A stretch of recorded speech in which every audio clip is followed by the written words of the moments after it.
Welcome back, Faye, Fayettes, and Fantasy Fiends to Heir of Fire, chapters 27 through 35, and the end to part 1, Heir of Ash. You're listening to Book for Two. I'm Scott. And I'm Genevieve. If you're new here, welcome to our brand of chaos. We bring the male and female perspectives, the wild theories, the heated debates, and of course, the couples banter you never knew you needed, but now can't escape. She likes her books loaded with spice, sassy FMCs, and enough brooding Fae males to start her own Magic Mike series. And he likes his filled with epic lore, sword fights, and emotional damage he absolutely didn't sign up for, but now can't stop analyzing. Every week, we dive into the books that wreck your soul and make you cancel plans. And right now, we are ripping through the entire Throne of Glass series by Sarah J. Maas. And once a month, we shake things up with a standalone read. So if you love unhinged theories, emotional damage, and two readers yelling about their fictional obsessions, you're in the right place. Oh, and before we forget, let's talk about book club.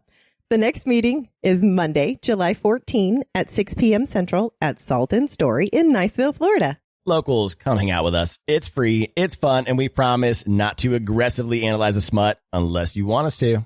And for everyone not in the Panhandle, you can still join us on Discord. Same time, same chaos. And this month, we are tackling The Night and the Moth by Rachel Gillig. Buckle up for gothic fantasy, fairy tale storytelling, and a book that takes a deep look at religion. Well, the link to join the Discord is in our show notes and on our socials. Just look for the Chaos Crew.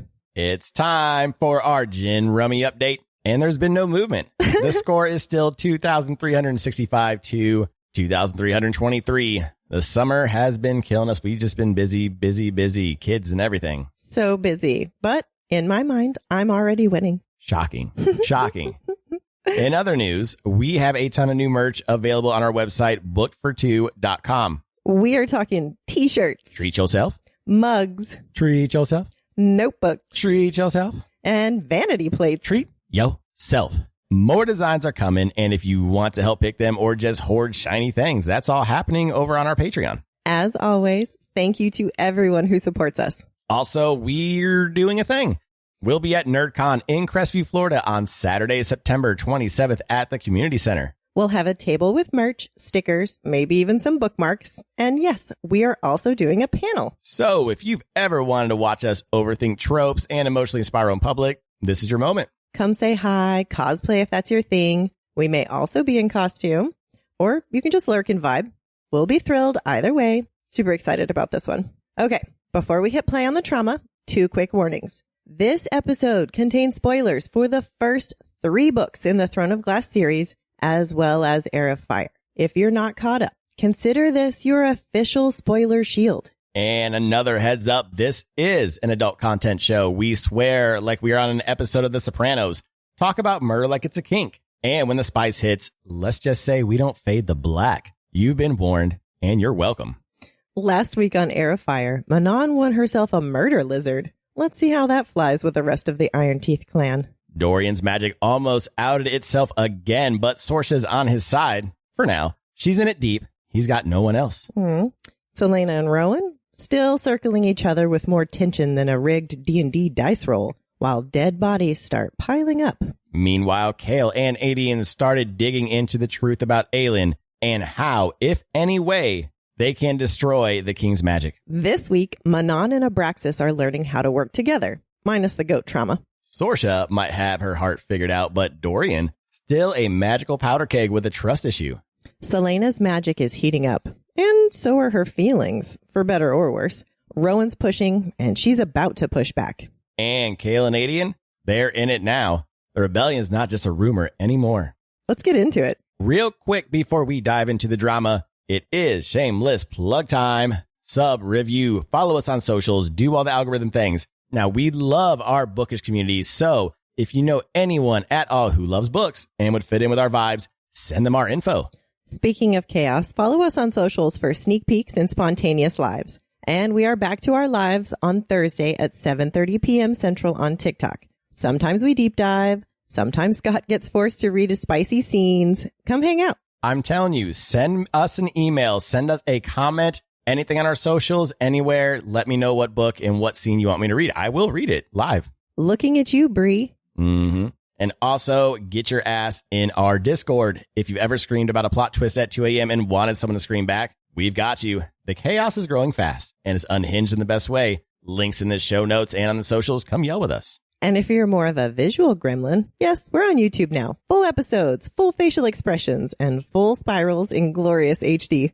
But hey, don't sleep on our Patreon. We are literally reading Throne of Glass live with you out loud. Terrible voice acting and all. Additionally, you get to help pick what we read next. Vote on merch drops. And yes, we give away free stuff. It's hectic, it's communal, and it's very us. Also, if you're hunting for book recs, check out our current favorites on Amazon. We've got a running list linked in our link tree. Yes, we know we're enabling your TBR. You're welcome. Last but not least, check out the merch. We've got stickers, t-shirts, and more up at bookfor2.com. Get your dark hallmark on.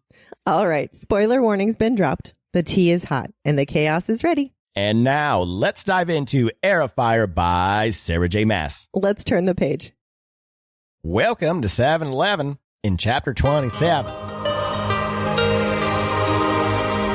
Loyal to whom? Loyalty tested, blood tasted, and some new gear, all in chapter 27. Let's go.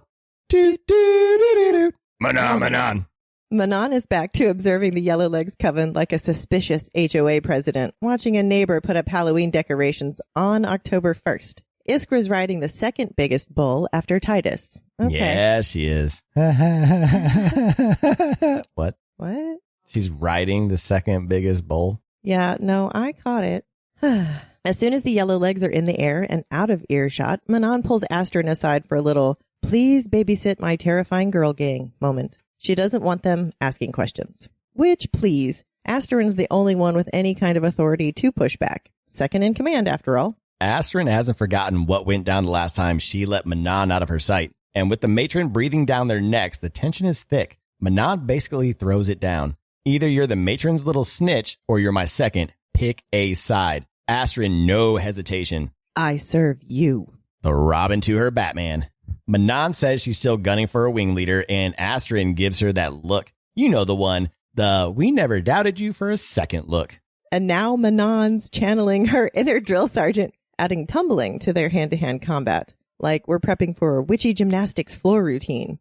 But it's not just about training. She's thinking strategy. She tells Astrid to start observing the Yellowlegs in the air. Where they go, how they move, what they're up to. Basically, Astrid's now head of airborne intel. Of course, she already has her own little spy network in place. The shadows have been tracking the Yellowlegs in the halls. Astrid didn't forget what Iskra did either. Honestly, they're kind of terrifying and it's kind of perfect. Neither Manon nor Abraxos wanted the overseer or his guys in the pen. First off, she wanted some alone time with her murder lizard. Second, humans reeked, and she was one dumb comment away from gutting one just for fun. But mostly, Abraxos wasn't moving. Dude was parked against the wall like a Skyrim glitch, and no amount of whips or chains was going to change that. These jackasses had been trying and failing to chain him long enough for Manon to get bored.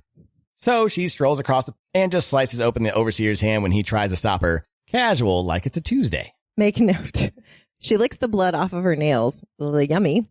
But not so much. As she tastes it, she frowns. It's wrong. Rotten. Too dark. Not human even. Seriously, why hasn't anyone else reported this? Then she walks right past the don't be dumb safety line, 3 steps in, like she's daring fate to flinch, and gives her lizard a name. Abraxos, nice. The great beast. World-wrapping, world-ending serpent of the 3-faced goddess. Just a casual myth drop like she's naming a houseplant. And suddenly we're back in How to Train Your Dragon, Witch Edition. Slow blinks, big snout, pressed to her palm, no flinching. Just 2 feral creatures recognizing something in each other. And cue the weirdly sweet bonding moment. Manon sizing him up, scars, broken wings, sad little war body, and still she sees something else. He's smaller, yeah, but sharper. There's thought behind those big old eyeballs. If he can read her, maybe he can teach the others. Then they'd be less bloodthirsty hellkites and more tactical nightmares.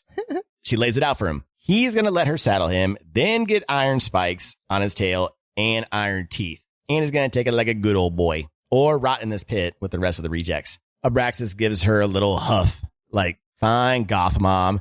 And just like that, they're locked in. Next up, flying lessons and painting the kingdom red like a twisted Wonderland reboot. Queen of Hearts would be proud. The queen in Alice in Borderland as well. Oh, yep, that's right. Abraxos did exactly what she told him. It took 5 days, but he did it, and she stayed the entire time, regaling him with stories about the 13 to calm him down, and to make sure the handlers knew exactly what kind of hell would rain down if they screwed up. The downside, she missed all of the riding lessons with the 13. Back in the training hall, she's with Dorian and Sorscha, and the mood shifts from dragon bonding to war table realness. They're talking war game strategy, who's strong, who's soft, who might need replacing. If one coven leader screws this up, the whole Blackbeak rank takes the hit. Manon gives the order, 2 days to shape up, or they will intervene quietly. There can be no whispers of weakness. Witch politics are cutthroat, literally. Yes, they are.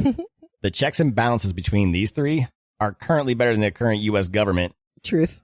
Manon's ice, Astron's fire, and Sorrel's rock. They keep each other in check. Meanwhile, we got some name drops. The green-eyed chaos gremlins, Phaelin and Fallon. Then there's the shadows, Ida and Briar. Think of them as the witchy NSA. Then there's Lynn and Vesta. Backup muscle, sounds like. As Manon turns to leave, they hit her with the look. The unspoken, "You good?" that only real ones throw. So she lies, says she'll be flying Abraxos in a week. That's one hell of a lie. Ooh, yeah, that's a hell of a lie. So the matron really wants Manon to be the wing leader of the entire Iron Teeth clan. Yes. So is her goal for Manon to eventually take the throne? Yes. She is the heir to the Blackbeaks, and she wants her over the whole of the Iron Teeth. But we both know Iskra's not going to have that shit. Iskra's not. Oh, yeah. Of course. She wants to be the head of everything. I don't know what Petra wants, though. Petra might not want it. She just might want to chill. And maybe that's why she's gunning for Manon. But she's the one that might scare me the most because her clan, the Blue Bloods, are the ones that are like the hardcore with the spikes and shit.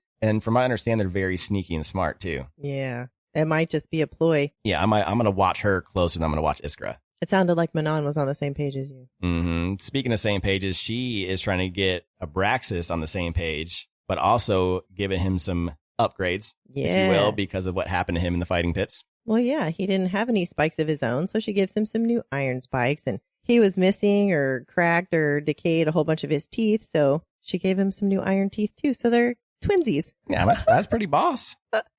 Oh, that's awesome. Let's talk about the blood real quick. Yes. It tasted rotten, like it was from a corpse. Okay, so we're in the Farian Gap. We have the smell. Manon is smelling something foul, right? The blood tastes rotten. So you were talking about that this might be the center of magic, and it's very possible because you have the wyverns being created.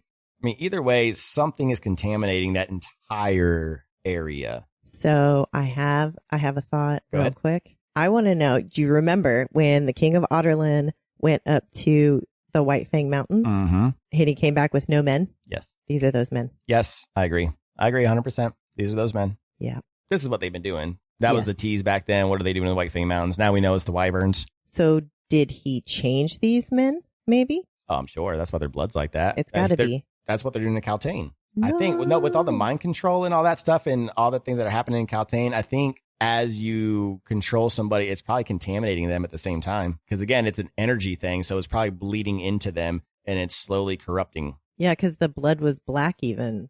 Next time we meet our Rompier, she's not going to be the same. I look forward to seeing her again, though. All right, you had a quick note. Yes. Go ahead. That was just that the shadows were distant cousins of Manon, and they had learned at an early age to blend into any sliver of darkness, which I thought was, that's kind of sassy and fun. Yeah. And they enjoyed sneaking up on the other witches, except for Manon, of course. Yeah, the Shadow Girls sound like a lot of fun. They do. And this is kind of a topic that I want to talk about. You know, we have 9 out of 13 names now. Mm-hmm.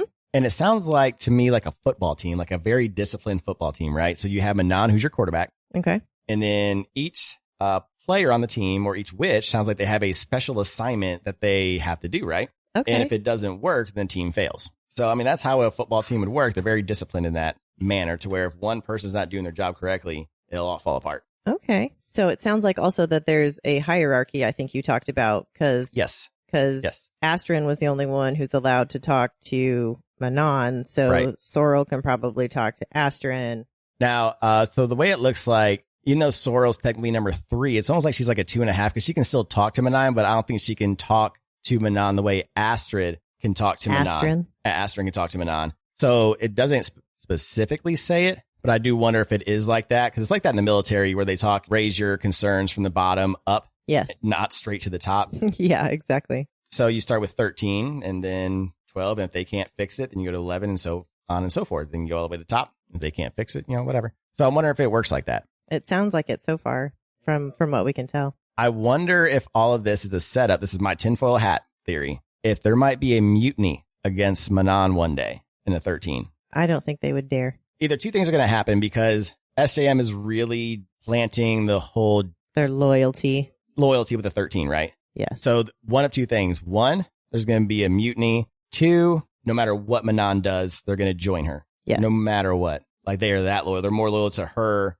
than the entire Iron Teeth and the Matron, which I think they are, right? That's what I feel. I feel like they are with Manon no matter what. Yeah, I feel like they're ride or die Manon. Yes. That's it. Yes. You had an interesting topic. Why hadn't any of the witches that were biting and bleeding the humans reported anything to the men that were tasting strange? So why do you think? I don't think they could taste it. I think that Manon is smelling something off about the stone. Remember when she crossed the bridge and she said it smelled weird and she got a weird vibe from it? I think this is the same. And you think that goes back to whoever her father might be? That's what I'm thinking. Which gives her a little extra powers, could be Fae. Mm-hmm.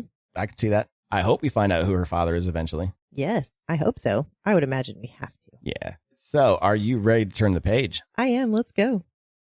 Magic, murder, and memory weight in chapter 28.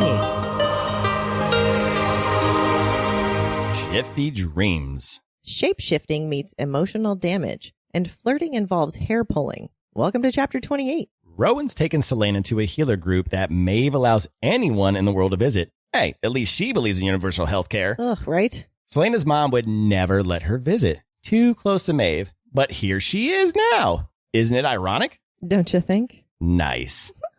Next day, they're back in Miss Ward. And apparently, Rowan saying, close, means he's in a good mood now. His follow-up, shift and let's go. He says that like they got brunch plans.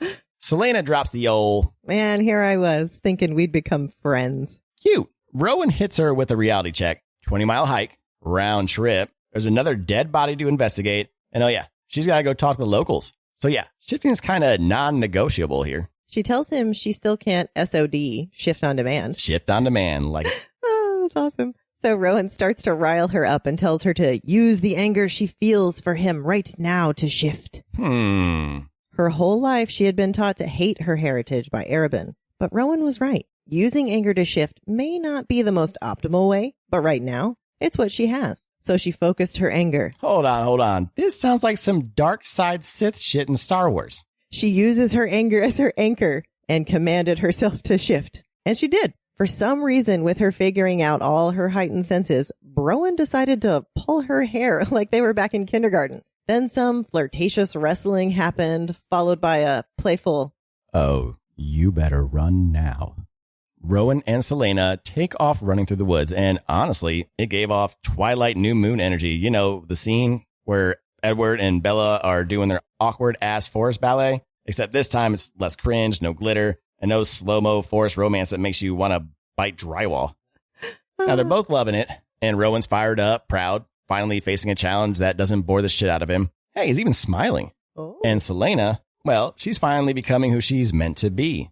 Aelin. Finally. Well, they were exhausted from the 20-mile dash, and Celaena noticed that her magic didn't flare up even once. If only she had access to this speed to save Nehemia. Then we get a tease of some Rowan meat this time. Yeah. They changed shirts, and she couldn't help herself. He had scars on his back as well. She was not ready for him to see hers. They reached the town, and people were avoiding the two Fae like the plague. However, they found out there was no body. They also found out the town is Faeist. God damn Faeist. Kale would fit right in. Right?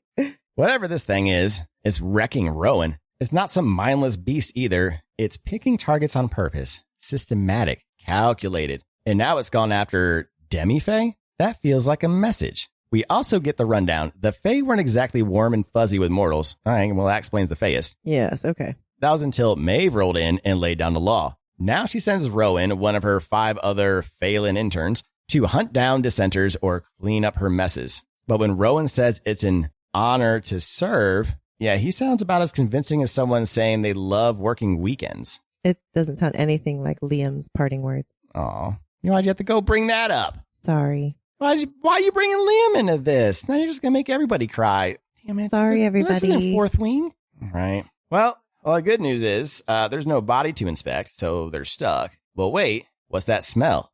A confectionery. And it's go time. So, Celaena does what Celaena does best. Spends Rowan's money and tries to charm the local Fae-hating villagers. Honestly, that's a classic. Listen, once they busted out the cash, give me the cash. Give me the cash. Give me the cash. The vendors all of a sudden had some really great wares that the two Fae absolutely needed. They were eager to answer any and all questions, just so long as they sold something. Alas, no one seemed to have any information at all. Instead of staying in the suddenly available master's suite at the inn, kind of sus, they opted to go back into the forest for the night. All of a sudden, back in the forest, Celaena's in a dream, but it feels too real to be just memory. She's little, she's ailing, she's curled in her bed, still wide awake. And with that newly sharp Fae hearing, she can hear everything. Her parents' door is open, and they're talking about her. Not in anger, but in fear, in love. So, they're talking about how to handle the library fire Aelin started. Trying to keep it quiet, hush, hush. Not for reputation, but for her safety. Her Maeve's already reacting like Maeve's got spies under the bed. The solution? Isolate her. Keep her out of sight, out of Maeve's mind. Only one kid wasn't scared of her. Adian. Because even when she was young and a little unhinged, he saw her, not the fire. And then, he's just there. Adian, her protector, her only friend. Okay, tinfoil hat time. Let's go. Because this bond between them is crazy, marked by blood, scent, and something else. Stronger bond than even with her parents. And we will talk about what the hell that's about. Tinfoil hat that at the end. Yes, we will. So, then the bedroom lights came on, and her parents walk in and spot Adian sitting beside her. They sent him to bed with a, "You're not in trouble, but don't push your luck." As her father tucked her in, she said, "I don't want to be queen." And he responded, as he always does, "I know. Sleep now. We'll talk about it in the morning." But they never did. They never talked about it later. After her father left, Celaena's mother stayed silently with her until she was drifting off to sleep. Celaena could almost swear that she had seen tears on her mother's face as she turned to leave. She awoke. Seeing her family in that dream shook the hell out of her. Rowan asked if she wants brekkie, and of course she does. Well, start the fire there, fire starter. She almost had it, but that dream fucked her concentration, and, well, Rowan wanted a fire, just not one that would upset Smokey Bear. It's cool. She didn't panic shift back to her human form. That's progress. That's progress. Well, good for her. One of the big takeaways. She was able to finally shift. Even if it took anger, which we've decided is not great. As a Star Wars fan, it hurts my heart to hear that anger is what it's going to take. But just for now. Yeah, but as a Jedi, you don't use anger in any form. Well, she's not a Jedi. I know. She's a Fae and an assassin. And he even said, look, this is temporary until we figure out how to get you, kind of like Peter Pan, like use your happy thoughts. Yeah, exactly. It's just a little. But she doesn't have any happy thoughts right now. Everyone's dying and dead and fucking her life's fucked. Yeah, her highest emotion is definitely her anger. Yeah, there is no happy thoughts right now. So anger thoughts. That's what we're going with. Okay, so real quick, what do you think about the dream? So I think the dream is twofold, showing us two things. One, how OP Celaena actually is. Yes. Why it's important to hide her. So that was showing her mom's concern and why she didn't want her going to Maeve. So we see the fear and her crying. Mm-hmm. All right. The other thing was to show the bond between her and Adian. Yes. And I completely forgot about this part. When he shows up as when they're little kids, at first it says that all of his Fae senses were better than hers when it came to like hearing and smelling and all that stuff. Yeah. Mm-hmm. So that's why I'm curious. Is that just Ash River blood or something else? I don't know. Because the Demi-Fae out in Mistward have the random powers too. Mm-hmm. So maybe that's just one of his. That could be. Because I did say like if they do have some type of power, it's minimal. Yes. So maybe he's just got minimal enhanced senses or something. But the other big thing is our tinfoil hat for this chapter. Mm-hmm. Something is making their bond stronger. So it says that their bond is stronger than hers with her parents even. Yes. He's always been there for her no matter what. He'd go through hell for her. It says that he would burn down the library with her. Yes. He is ride or die.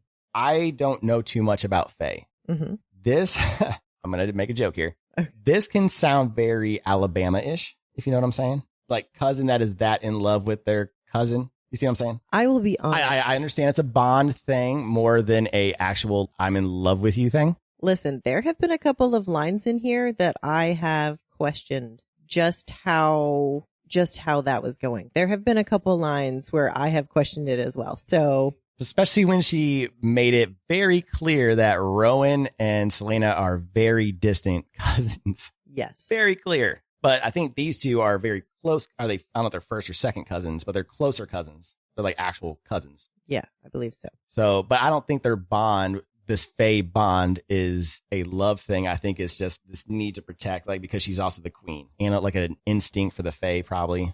I don't know. Maybe a magical bond? You had a question about who Celaena was mailing a letter to. Yes. All right, so who do you think it was? I am wondering, actually, if it's Sorscha and her mailing letters back and forth. This is the first time we've actually heard of Celaena mailing anything, but it was very specifically noted that she went in to mail a letter. Who the hell are you mailing letters to, lady? And the only other person that talked about mailing letters is Sorscha. She didn't say who she was mailing them to. Yes. Because we didn't meet Sorscha officially until she was already in Wendlyn, so we don't know what kind of relationship Celaena and Sorscha had outside of when she was healing the three together. So it's very possible they could be mailing to each other. Yeah. I doubt it because... But it's not impossible. There's connections there. There are, but... They know each other. The way it sounds in Sorscha's chapters, it sounds like she considers her still the king's champion and lover of Chaol and Dorian. I know what's going on. What? I know what's going on. What? She's checking on her boys. Who else would you trust to check up on Dorian and Chaol? The only person you can trust is Sorscha. She's the only one that knows everything about those three. Did Sorscha ever say where she was sending the letters to? I'll double check. I'll dive back and double check. But I mean, good thoughts. It's very possible she could just be checking up on her boys. It was just a random, hey, I'm mailing a letter. Whoa. Yeah. Whoa. Who are you mailing letters to? Okay. So, real quick, we're going to start doing things like this. So occasionally on a chapter, we'll pick a favorite quote. So my favorite quote, this is probably quote of the book. Very emotional, very raw from Rowan. Extremely raw. You ready for this quote? Yes. Close. You're so ridiculous. Tears. You're so ridiculous Tears, right now. Just give that man the Oscar. So you're not here for the emotional parts, but you're here for clothes. Close. I love it. He's very emotional. It says he's in a good mood when he says it like that, apparently. It's not that he was in a good mood that he said it like that. He didn't toss her the pack and make her play pack mule. Yeah. That's why he was in a good mood. All right. So we have a trope call out. Ooh. And it's also your pick. It is. We have a nickname. What is it? Fireheart. But who gave her the nickname? Usually it's the MMC. No, this time it is from her mom. Mommy dearest. And you also have a pick. What was your favorite part of this? So there's a throwback to Throne of Glass. You guys know how obsessed I am with the little fairy people in the forest in Oakwald Forest. So it definitely makes sense now why when she went back in Throne of Glass with Chaol and all them on her way to Rifthold, why they would send her flowers. Her and her daddy would go walking in there all the time. And that's where her dad felt happiest, was when he was there, when he was in the Staghorn Mountains. He felt happiest in nature. I wonder if that's part of the Galathinius line. Yeah. Because that's what he would be. Yeah, he's a Galathinius. Right? Yep. Mm-hmm. Yes, he is. 100% Galathinius. Yes. In a later chapter, we'll get into the lineage. Oh, good. Okay. We'll break down the lineage for everybody in a later chapter when we learn more about the three Fae sisters. Okay, perfect. Good. All right. So you ready to turn the page? I am. Let's go. A crossed line in chapter 29. To kiss or not to kiss? Let's slide into chapter 29, where kisses happen and blades fly. It started out with a kiss. How did it end up like this? Killer. Nice.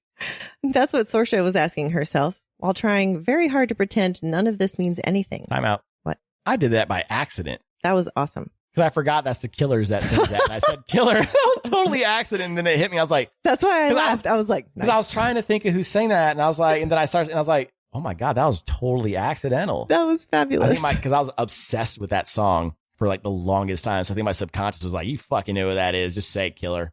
That's what Sorscha's asking herself while trying very hard to pretend none of this means anything. It was just a thank you kiss. It was totally normal. Definitely not her spiraling into what if territory. The iron concoction they had brewed together needed some fine-tuning, but it was pretty good now, and Dorian's taking it daily under the cover story of a contraceptive. Honestly, that Playboy reputation is finally good for something. So she brings it up to his tower today, all routine, but Dorian is in a different mood. He walks toward her with a little too much intent. She backs up, but he catches her hand, and he thanks her, again, for keeping his secret.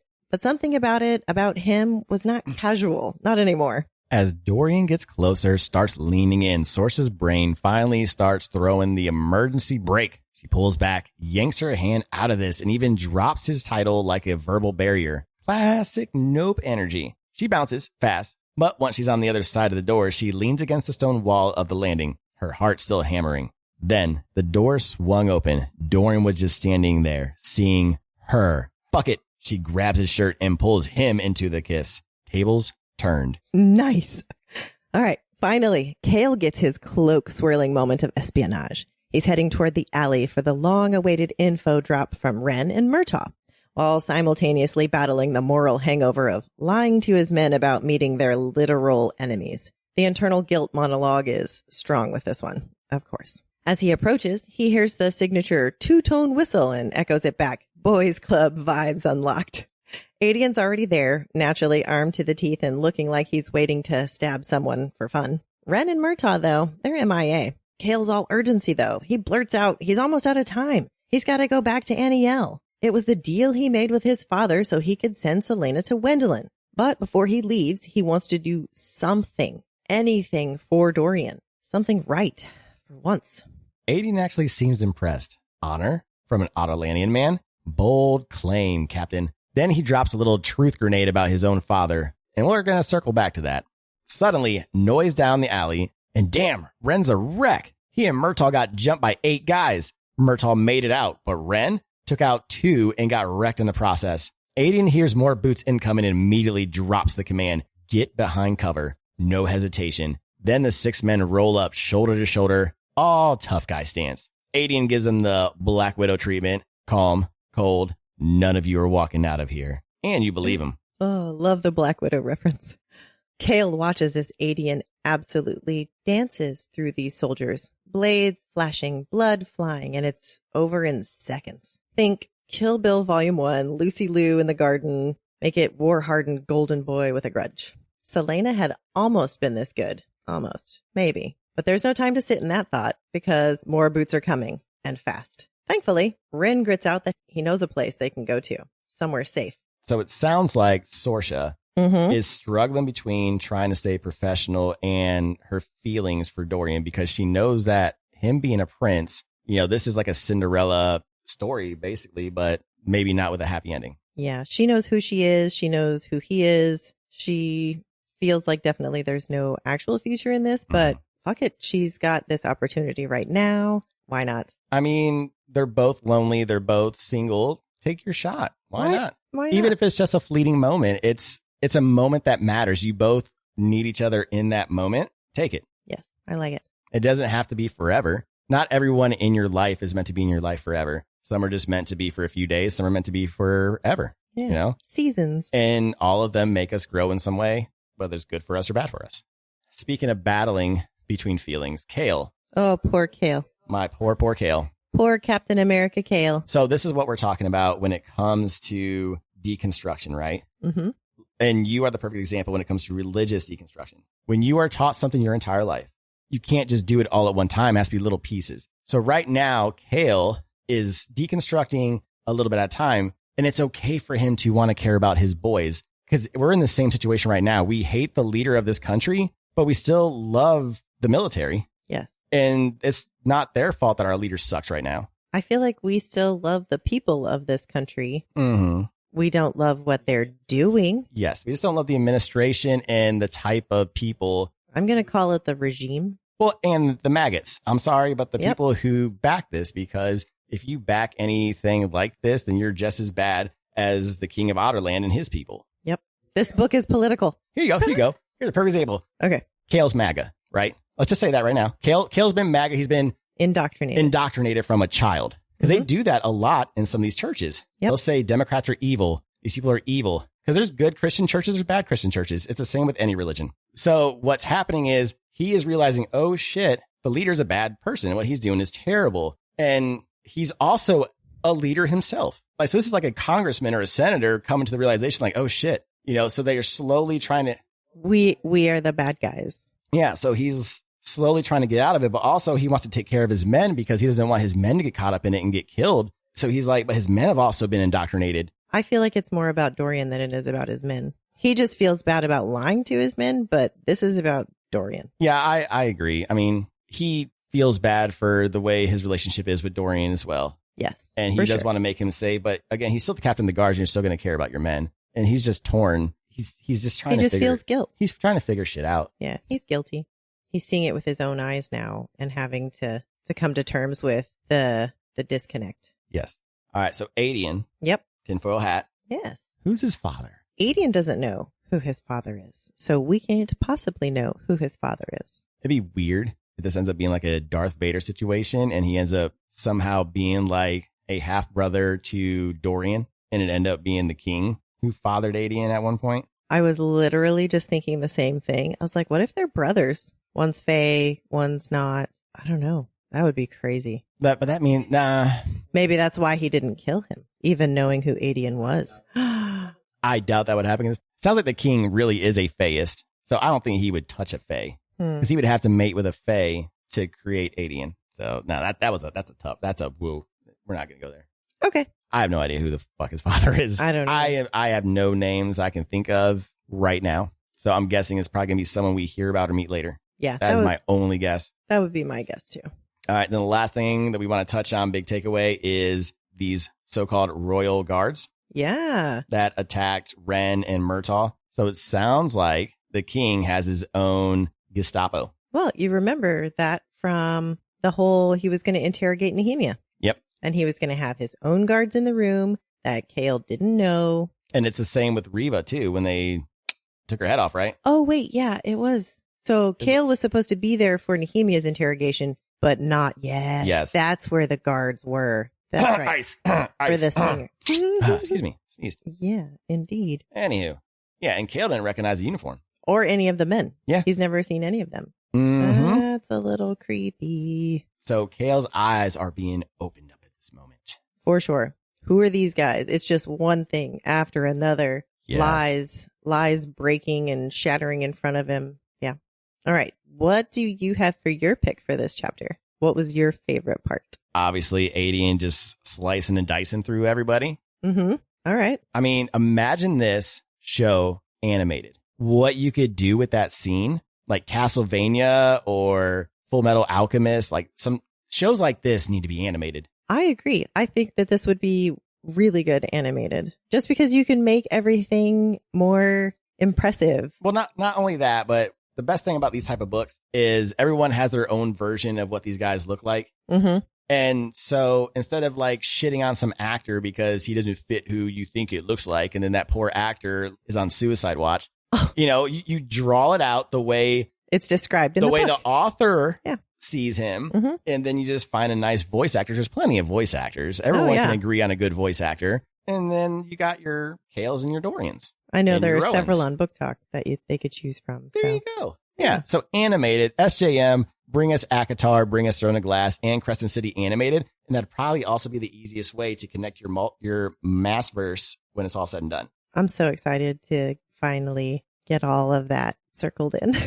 I'm so excited. It's taking forever. Okay, All right. so you have a funsy pick. So Yes. who do you think would win in a fight between Adian and Celaena? Because Kale also wondered. That's a good question. I feel like Hold on. Are we talking Celaena or Aelin? Celaena. Celaena. Okay. Yes. Only because that's who Kale saw. I am going to 100% say, 65% Adian. Okay, so I wasn't saying that I thought Celaena would win.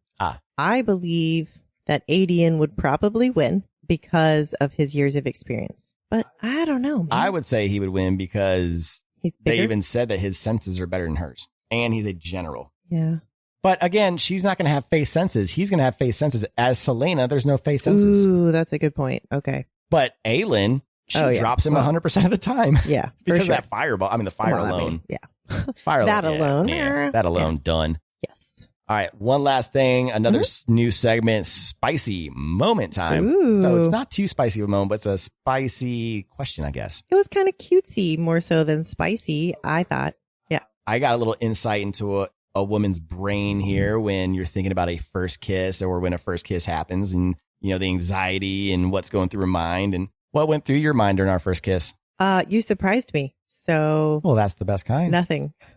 It was all of a sudden and I felt like I did a terrible job and I wanted a mulligan immediately. You didn't do a terrible job. You surprised the shit out of me. You're supposed to.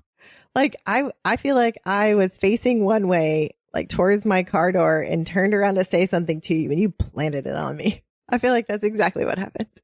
Is that not what happened? I feel like that's what happened. I mean, it is what happened, but okay. I felt like it was a good moment. It was. Like, I'm not mad. Yeah. Don't get Obviously, we're married now, so I hope you wouldn't be mad. Well, then we kissed again. So then I was prepared for the second one. But the first one just caught me off guard. And I was like, oh no, I hope he doesn't judge me based on that kiss. Yeah. Like I felt it was that bad. No, it was a very, very, very, very, very good kiss. Yes. Obviously, I married you. Yeah. Gotcha. Yeah. All right. So you ready to turn the page? I am. Let's go. Pretend to be blurry in chapter 30. Smoke and triangles. Last chapter ended in blood on the bricks. So welcome to chapter 30, where we hide the bodies and paint on new faces. Chaol and Adian haul Ren between them, all three of them staggering like it's 3 a.m. and the last bar just kicked them out. They're heading to the opium den Ren mentioned, and judging by the madam's reaction, this is not his first visit. Uh-oh. She barely blinks before escorting them to an alcove, handing over disguise clothes and tossing in some makeup like they're backstage at a haunted cabaret. Time to commit to the bit, because 5 soldiers just rolled in, geared up, locked in, and ready to turn over the room to find Ren. No pressure. Once they're tucked into the alcove, Adian doesn't just play the part, he commits. Slurred speech, squinty eyes, loud demands for the wine they were promised.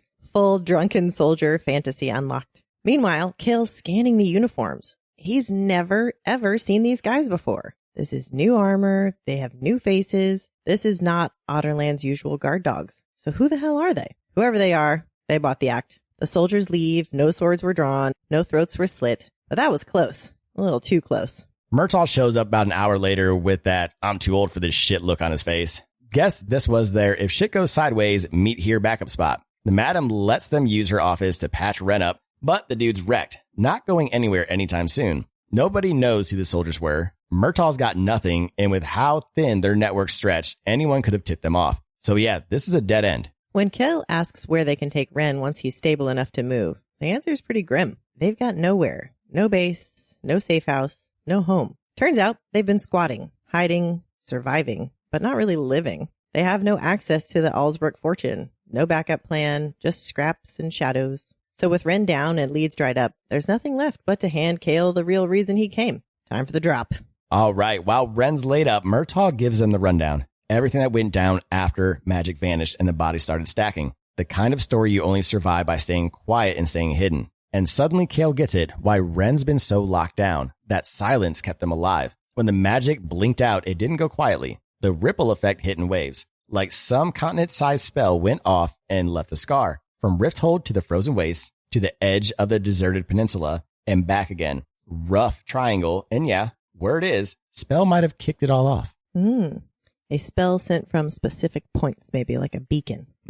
Ren and Murtaugh would love to go verify all this magic gone wrong business firsthand, but, oh, look, every single location is crawling with the king's men. Convenient. Hence the charm offensive with Adian. He was their ticket to getting access, getting answers. That explains why Ren needed to be nice to him. Then Chaol chimes in. He's got something to offer to Ren and Murtaugh. They can take the apartment, stay as long as they need to. No strings. And he assures them the owner of the apartment won't mind. All right. That was a pretty short chapter. And you already know what we're going to be talking about this whole chapter. The triangle. The triangle. This will take care of our tinfoil hat and everything. So there's 3 points. Yes. Name them. They are Rifthold. Okay. They are a spot up in the frozen wastes. And they are a spot down in the lower end of the deserted lands. Was it deserted? Yeah, deserted peninsula. Deserted peninsula. Okay, so we're here at Rifthold. I got our trusty little map in our book here. Okay. So that explains why they're still at war with Elwë and Melisande to completely blanket Aurelia. So Say that again? looks like they still need to take care of Elwë Mm-hmm. and Melisande, Fenharrow, that whole area, in order to blanket Aurelia with whatever magic blanket they have.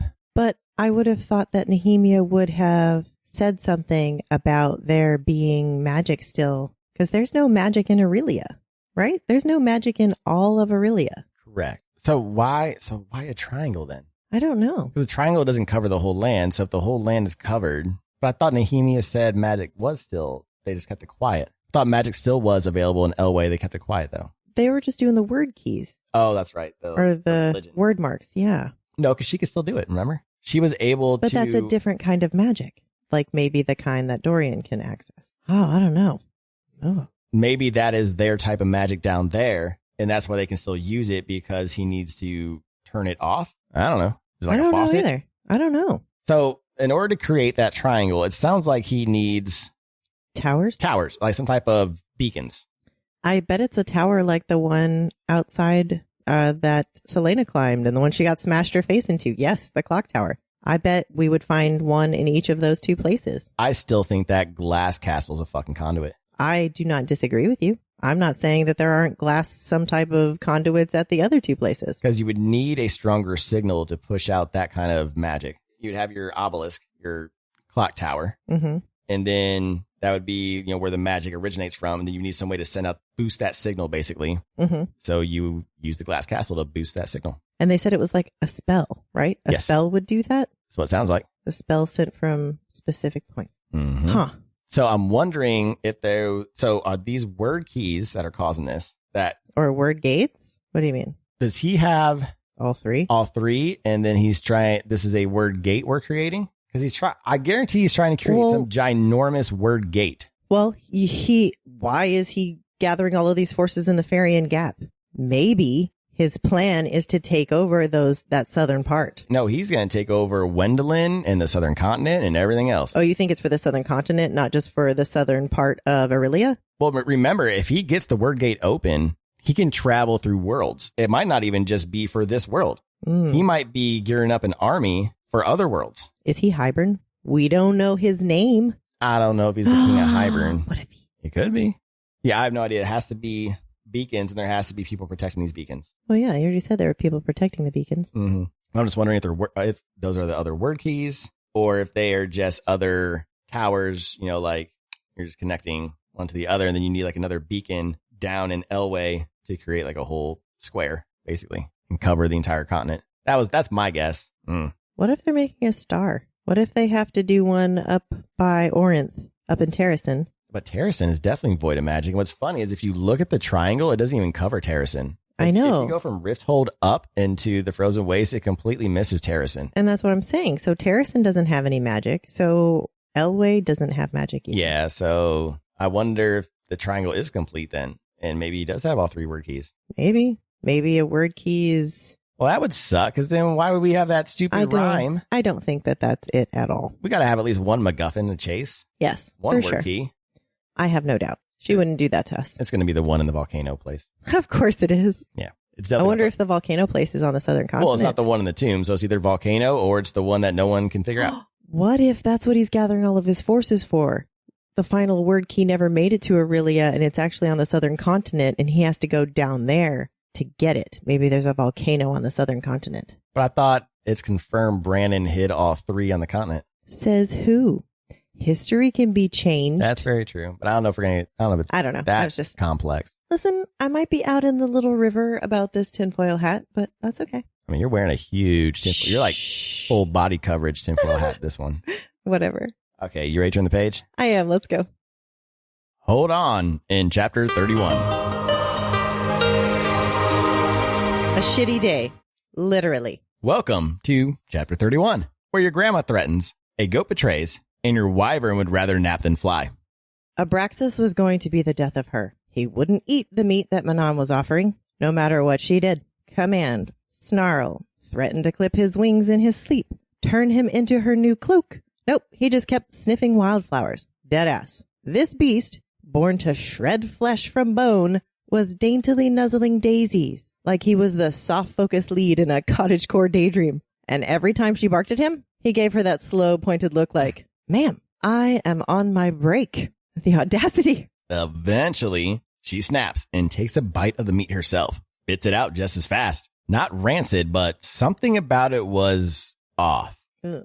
Similar weird taste as all the men around the Ferrying Gap. Like the flavor equivalent of a red flag. Ew. But Abraxas had to eat. He needed to bulk up, which meant they were hunting their own meals now. Fantastic. Fast forward, you smell like shit and blood. Nice. Well, thanks, Grandma Matron. Always a delight. She had summoned Manon like it was a tea party and not a full-blown intimidation session, except, Manon looked like she'd lost a bar fight with a porta potty. But you don't keep the matron waiting, even if you've got goat crap in your hair. The kicker? It was all Abraxas' fault. Fully, completely, unequivocally. He wouldn't hunt. He was too busy frolicking through the fields like a damn woodland princess, sniffing flowers. So Manon, the wing leader of the 13, ends up scrambling after a goat like a desperate intern fetching coffee. And then the goat, shits on her. Nice. The disrespect. Good job, goat.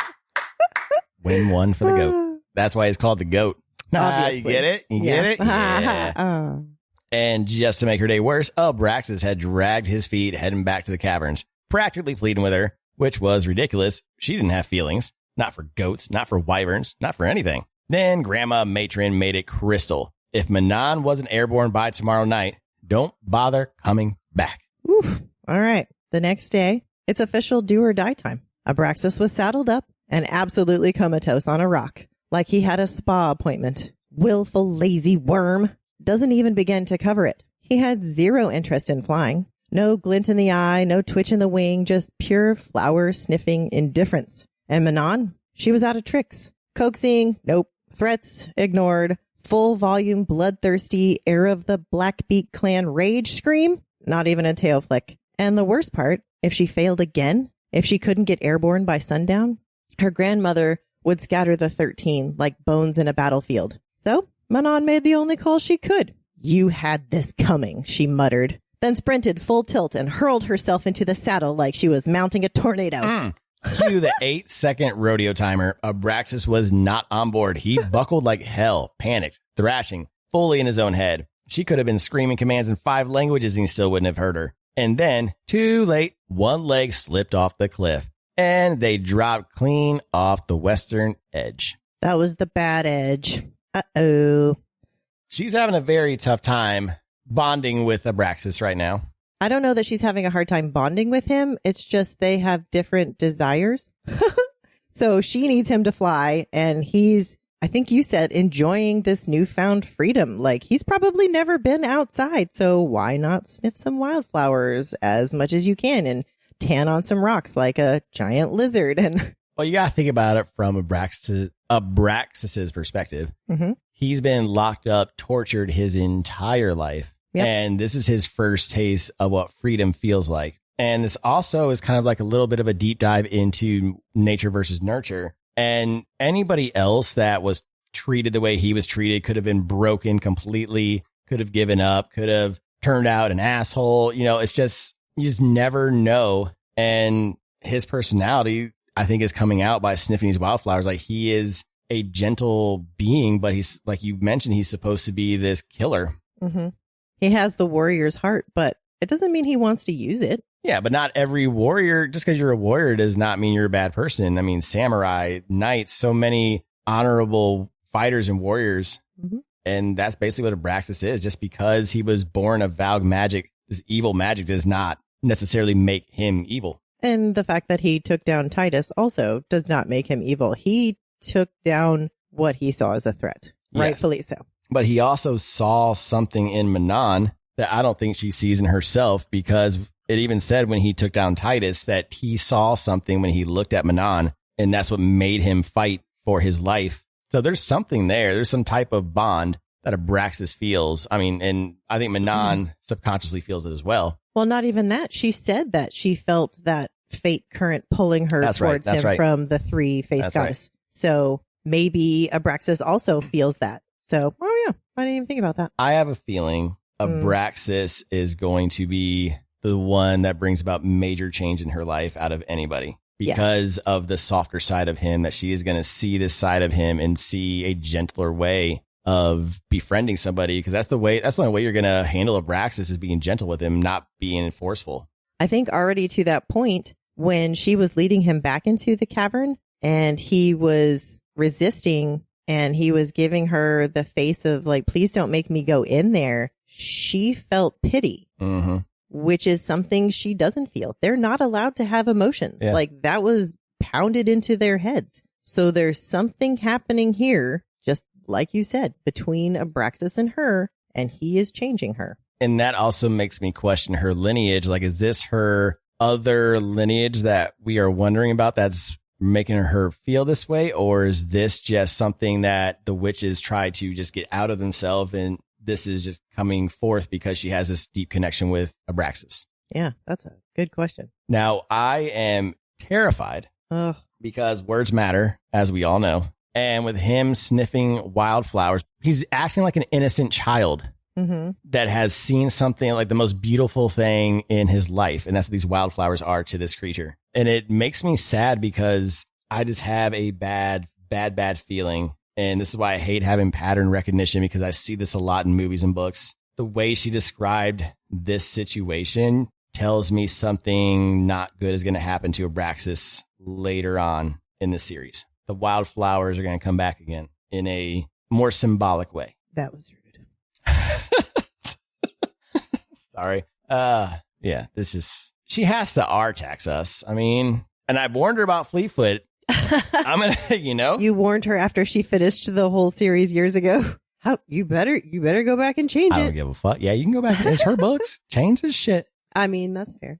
Talked about his reluctance to go back to the caves. He's just a sweet innocent boy. Yeah. Well, I mean, I wouldn't want to go back in there either. That's where all the overseer, the jerks with the chains and the whips and... Well, especially when you know what's outside of that cave. You see the beauty. You don't want to go back to that shit. And none of the other wyverns care about any of that, it seems. Interesting. Yeah. Mm-hmm. All right, so they fell off the ledge. Yeah. Ready to find out what happened? Yeah, let's go. That's how we do in chapter 32. Where'd her throat go? Ah, yes, chapter 32, where you fall off a cliff, find your wings, and then make everyone else do it before breakfast? No time to panic. Manon's clinging to Abraxas, screaming for him to open his damn wings. They're spinning, altitude dropping fast, rocks racing up to meet them. She even starts wondering who's going to splatter first. Fast would be nice. And you know damn well she peed a little bit. I would. I would too. But just as she realizes, nope, not ready to die, Abraxas shrieks, wings snap open, and yanks them into a hard climb. Airborne. Barely. They soared higher and higher, past the tallest snow-covered peaks, straight into the blinding sun. And when Abraxas shrieked again, this time with joy as they broke into the clouds, something cracked open in Manon. It wasn't just adrenaline. It wasn't victory. It was freedom. She felt it. Whatever quiet, aching life he had lived before this, shackled, muzzled, forgotten, and alone up there in the thin air, wind tearing past her ears, sunlight on her skin, she also let out a whoop of her own. Not rage, not war, joy, flight, freedom. No more warm-ups. Manon leads the 13 straight to the canyon entrance and drops the hammer. Every morning, sunrise to breakfast, they're running the course. And yeah, formation flying's happening whether the men like it or not. The wyverns better sort their dominance crap out quick as well. They fly the canyon as one or not at all. Manon then moves down the line, locking eyes with each witch and mount like she's imprinting the rules directly into their souls. And Abraxas, that cinnamon roll with wings, joins her, quiet, eerie, completely unbothered, as he also stares each witch and wyvern down with a full toothless in battle mode menace. No more whining, no more excuses. They're doing this and then doing it again and again until they don't just survive the canyon, they own it. Manon and Abraxas take off. Nice. Okay, more freedom for Abraxas. That is the huge takeaway for this. But also that Manon is airborne again. So she's also feeling freedom. And maybe that's kind of helping her to understand just how much more freedom he is experiencing. Yeah, so this is another shared bonding experience. Yes. You got two people experiencing the freedom of flying, both love flying together. Mm-hmm. This is Abraxas's first flight as well, like ever. Yep. And that's why it's very important, this freedom theme that SJM is throwing at us with Abraxas. First, the wildflowers is his first taste of freedom. Now he's flying. Mm-hmm. I feel like this is like a metaphor for Manon eventually flying free from the Iron Teeth. Oh, okay. That she's going to fly free on her own eventually. Well, she's going to have to make a choice and ends up flying free. Okay. Eventually. Yeah. Another fun tinfoil. It's not really a tinfoil hat, but just like a fun thing. Are we about to like watch like a Wyvern Witch Olympics? That would be cool. I bet it's going to be. So they've got to have war games. So it's war game. Is it like an obstacle course too? Or is it just like war games? I think that's what these canyon runs are for. That's why they're doing these canyon runs. Nice. So we used to do this all the time in Vegas once a year. We would have what's called Canyon Red runs? Flag. It's this ginormous war games that we would use with all of our aircraft. So, you know, when I was at Langley, we'd bring our F-22s, but it wasn't just aircraft here. We would have the Saudis, the Aussies, the English with their cool airplanes. I mean, it was big, giant war games. Mm-hmm. So, and it was really cool. Sometimes we get to watch them like do the fake like air-to-air combat and everything. I think the only difference here is going to be that whoever wins the war games is the leader of all of the witches. Well, not only that, right? but with aircraft, you can shoot a missile from miles away. Yeah. These creatures are going to have to like straight up attack each other with the witches on top. So this is going to be brutal. Do we know that they don't have fire? In normal Wyvern mythology, I think they do. But this is what fantasy's all about. Everyone has their own interpretation of Wyverns. I didn't hear them mention fire breathing with these Wyverns. They do not typically That's what I breathe thought. Okay. fire. I knew that was like another big difference between them and dragons besides the front arms. Yeah. Okay. All right. Good to know. And also, I think Wyverns have a more smooth scaling where dragons are rough and have like the actual scales, you know? Like individual scales. Yeah. Okay. Because wasn't there something soft also about his skin? Soft and leathery? I think so. When she petted him? Okay. So it's got a different hide altogether. Yeah. Okay. So you said that he reminds you of Toothless. Yeah. He totally does. Several times with the whole flower sniffing thing. I just imagine him like sniffing one of the flowers up into his nose, which if Toothless didn't do it, I'm imagining he did. And then the whole staring everybody down while she was staring everybody down totally seemed like a Toothless thing. I'm also. wondering if Toothless was an inspiration for Abraxas. And he's got the tail problem going on. Yeah. So Yeah, the injured wing. Yeah, okay. we'd have to find out if this happened around the same time. That'd be interesting. We should look that up. I mean, so normally podcasts have a guy, like a producer, who looks up things. They're like, hey, Jeff, look up this fact. And he'll be like, got you. And then he's looking it up while you and I would be bullshitting. So when did... March of 2010. Is when How to Train Your Dragon came out? Yes. Okay, this came out in like 2014. So, yeah. So definitely could be an inspiration. And I'm not... There's nothing wrong with that. No. Everything is an inspiration. And I love Toothless. And everyone loves Toothless. And this has to be a Toothless inspiration. I love it. Well, if we ever get blessed enough to interview her, this is a question I would ask. We should probably actually start writing these down. But in the hopes that we ever get to interview her, that'd be a good idea. Yeah, we should. All right, we should do that in Notion. All right, so real quick, I feel like Abraxas, again, is going to lighten up Manon. Mm-hmm. Being a hard ass, as you said, she doesn't feel pity for anyone, but she felt pity for Abraxas. And it's all confusing. What are these? What is this? I mean, this is her spirit animal. This is her familiar, basically. He's going to change her life. I didn't even think of him as like a familiar, but that totally tracks. I mean, these aren't these type of witches. I don't think they actually have like familiars like our lore. But that makes sense. Like, oh yeah, I didn't even think of him that way. Yeah, like a soulmate animal kind of thing. Yeah. All right. Are you ready to turn the page? I am. Let's go. No Place to Flee in Chapter 33. Lore drop and a tattoo shop. Welcome to Chapter 33, where the walls come down, the claws come out, and one sentence cuts deeper than any blade. Weeks passed. No creature, no bodies, just Rowan playing magical fire drill instructor. His latest strategy for helping Celaena control her power? Candle lighting. Yep, you heard me right. Light some candles. Which sounds adorable until you remember her power level. All right, imagine with me. You hand a blindfolded toddler a flamethrower. Nope. And then tell them to gently toast a marshmallow. So that's about where we're at. And fortunately, sometimes the rain stepped in before she could burn the forest down completely. After each training disaster, they'd again sit with Emrys and listen to stories. But this time, Celaena asked, do you know any stories about Maeve? Finally. Lore drop. Before humans showed up, Wendlyn was full of different types of fae, all ruled by the big three, Maeve, Mab, and Mora. Mora could shift into a hawk like Rowan, Mab into a swan, and Maeve, well, Maeve was something else. Too wild to be pinned down into one form. Word is, Mora and Mab, after falling for mortal men, and Maeve might have been the one who took them. She never made it herself, but legend says some ancient warrior once had her heart. He died in a war, lost the ring meant for her, and that was that. Since then, she's clung to her warriors like armor, and they've loved her for it, made her queen. And as Celaena looks over at Rowan, there's no reaction.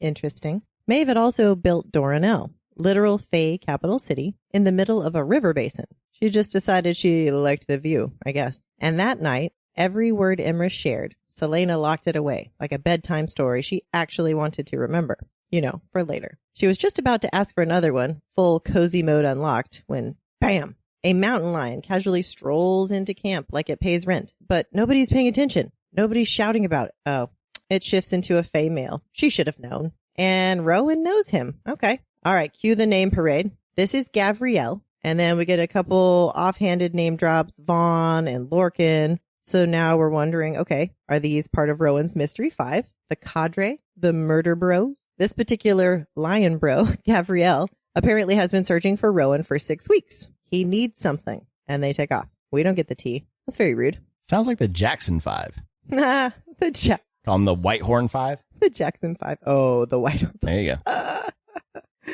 She didn't see Rowan the rest of the night, but she figured that they were, hungry, and she also wanted to kind of hear what they were saying. So, two birds.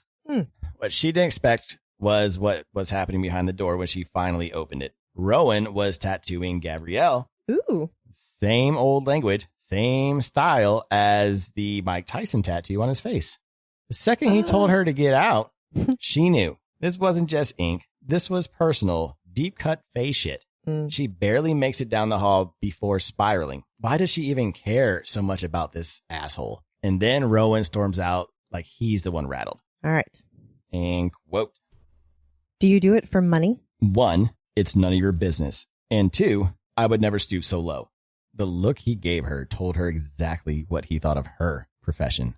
It might be better if you just slapped me instead. Instead of what? Instead of reminding me again and again how rutting worthless and awful and cowardly I am. Believe me, I can do the job well enough on my own. So just hit me, because I'm damn tired of trading insults. And you know what? You didn't even bother to tell me you'd be unavailable. If you had said something, I never would have come. I'm sorry I did, but you just left me downstairs. Saying those last words made a sharp, quick panic rise up in her and aching pain that had her throat closing. You left me. I have no one left. No one. There is nothing I can give you. Nothing I want to give you. You are not owed an explanation for what I do outside of training. I don't care what you have been through or what you want to do with your life. The sooner you can sort out your whining and self-pity, the sooner I can be rid of you. You are nothing to me, and I do not care. End quote. Ugh. Oh my God. Well, that was beyond cruelty. But for Celaena, it's confirmation. Confirmation of every fear she's buried. Because all she ever wanted, just once, was for someone to know her truth and not turn away, to see it all and stay. But even Rowan, a person she thought maybe could handle her fire, wants no part of it. And now she's more alone than ever. So my big takeaway is Rowan's still a fucking asshole. Yeah. How the fuck? Caleb really has to fuck up in Queen of Shadows to be a bigger asshole than this. I wish you were dead. You should have died. You should have died 10 years ago. I wish you were dead. You should have died 10 years ago. Okay, but that's not the same thing. It pretty much. It would have made everything easier had she died. Yeah. That's pretty much saying I wish you were dead. He didn't say it. I wish you were dead, but basically words matter. Listen, yes, I agree. Wow, just wow. Granted, she fucked up. She did not need to go barging in there. That's none of her fucking business. I do agree there. But Rowan needs to calm the fuck down and talk to her. Chill the fuck out. Be like, dude, that was not cool. I will talk to you in the morning. There's no reason to fucking, say that I can't wait till I'm rid of you. I want nothing to do with you. Jesus. Yeah. Whiny bitch. Anywho. Yeah. And then obviously he doesn't like working for Maeve, so that could also be why he's moody and broody. But still, that's no reason to be a dick to somebody. Yeah. I mean, he's just not confirming. He doesn't say anything, but I guess the way he looked kind of alluded to, I'm not really happy about it. Because I get what SJM's alluding to in this, like back in those days and in these fantasy times, warriors are usually proud whenever, they hear about their queen or king and like all the mention of Maeve, and he's just like, Yeah. Well, I mean, we don't know how long he's been working for her either. That's true. Like, he swore a blood oath and she's immortal. Mm-hmm. We've got lots more to still learn about this. Or I was going to explain how the Fae lineage works, because I know you've had questions. Oh my gosh, yes, please. And so we're not fully there yet. We're still filling out the family tree a little bit. Okay. So we're going to start at the top. So we have the three queens, the three sisters. Yes. You have Mab, Mora, and Maeve, right? Yes. Maeve never mated. So there is no line of Maeve. Because her mate was lost in the war. Mate was lost in the war, and she never picked up a mate afterwards. And there was a lost ring, just as a side note. Let's start with Mora, because she's the next easiest one. Okay. Mora, her bloodline goes to Rowan. So the White Horn bloodline flows from Mora. Okay. So it sounds like Mora's bloodline stayed more on the Wendlyn side. And she was also shapeshifted into a hawk. Yes, which Okay. explains Rowan. Okay. And they even say that in the book. Okay. Mab is where it gets a little bit more complicated because her bloodline is more towards the Aurelia side of the world. So she pretty much spawned the Ash Rivers, the Galathinians, and the Haviliards. All come from her bloodline. The some Haviliards point. come from Yes. her bloodline? Because Elena's a Haviliard. Gavin's a Haviliard. Elena's the Galathinian who married Gavin Haviliard, the human. So Dorian gets his magic from Elena. Okay. Yes. Okay. And I'm then tracking. Brannon is Elena's father, but we don't know much about Brannon. So we don't know for sure if he's some type of immortal maybe, but they don't know if he's alive. There's not a lot of known facts about it, so we don't know if he's Fae or human. Why wouldn't he be alive? Why wouldn't he be Fae? It's complicated. It's something that, from what I understand, we are not supposed to know yet. We will find out in a later book. Oh, okay. So what we know now is what we're going based off of. We don't know really anything about Brannon, except for he was the very first Galathinian. So he is like the OG. the OG. And then Celaena. So there was an Ash River offshoot from Mab as well. So that's how you get Celaena's mom and Adian's mom are both Ash Rivers. Okay. And that's how they're cousins. Yeah. Okay. So it's still kind of sounds very Alabamian. It sounds like there's only two main Fae bloodlines that came from Mab, right? Yes. The Ash Rivers and the Galathinians. Okay. So do you understand the Fae lineage now? As well as I'm going to. That's basically all we have right now because we don't know Adian's father. Okay. So now, Mhm. tinfoil hat. What do you think the tattoos are? It's old. It's from the old language. Mm-hmm. But what do you think it means? Do you think that Rowan's tattooing people, saying that it's one thing, like when people were getting the Chinese characters tattooed and then they thought it meant power and it said douchebag? And you think that's what he's doing? No, I don't think so. I mean, they might be maybe a Fae style of word marks or Protection? yeah, maybe a type of protection. Well, Gabrielle Yeah, Gabrielle. seemed very upset about something, and that's when Rowan took him in. Yeah. So, Could be a memorial tattoo of some sort. or maybe Gabrielle's like us, and when he's feeling bad, he just likes to get tattoos. Maybe. Could be. He's like, I need some therapy, please. Tattoo Yeah. therapy. Maybe. Gabrielle, while he was getting the tattoo, his attention darted between her and Rowan, and his nostrils flared. He was smelling her, and Celaena hightailed it out of there. So, why? Why was his attention darting between the two of them, and why was he scenting her, and why do people keep doing this in this book? I think he's sensing the tension between them, but when he looked at Celaena, it was not a angry tension. It was more like a sexual tension. I don't think she had sexual tension toward him at all. Really? She felt like he abandoned her. That was more distraught. Well, I mean, either way, he's sniffing tension. I think that's what he's sniffing. So the White Horn 5, Yeah. are these a Throne of Glass version of the Bat Boys? I don't know. Is this a theme with SJM? Like, if we go to Crescent City, are the males also going to have, like, their boys? Like, is that a thing that she likes? Like a small little family of is that a guys hanging thing out? that you women like for men to have, is like that set of boys. Because I get why. Because if you look at the Bat Boys, why women would like best friends like Cassian and Azriel is because they are not only protective of Rysand, but extremely protective of Feyre as well, because Rysand, their boy, is in love. So I think women love that, like having guy best friends that are like that, that also would protect them. Well, yeah, right? Women are going to appreciate that, assuming that there's no ulterior motive on the other end. But why would this be like a trope for SJM? That's good. That's against the male loneliness epidemic, isn't it? Well, to have a set of friends like that are ride or die like that. But I also think what she's showing, especially with, because we don't know much about the Whitehorn Five yet.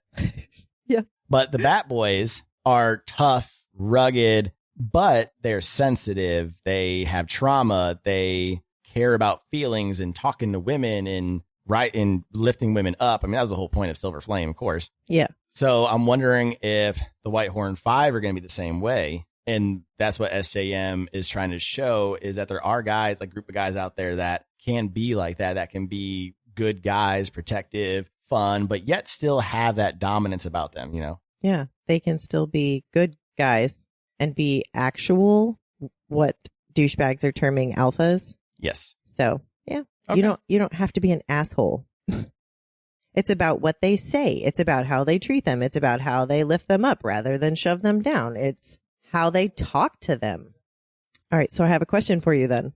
Do you feel like you have changed how you interact with me because of what you've read, other than thinking we're fated mates? Yes and no. I feel like reading these books is more of a confirmation. It's more of a relief. Yes, for me. Yeah. Like, I feel like it's more of like okay, they really don't like assholes. When we were going to the clubs in the 20s and the early 2000s and stuff like that, it really was like the assholes always fucking won. They always got the girl.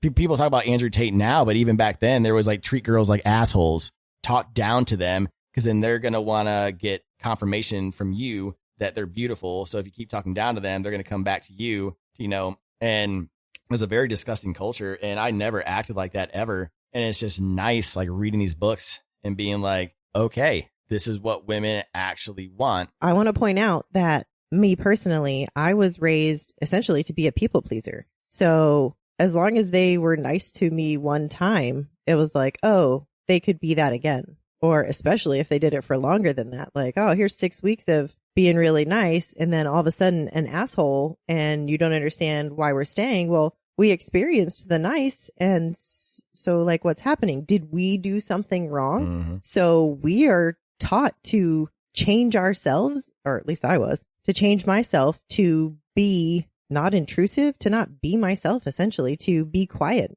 Well, also, like, especially here in the States and the way you grew up, you were taught to be shameful about your sexuality as well. And these books also teach women to embrace your sexuality. That it's not sinful, quote unquote.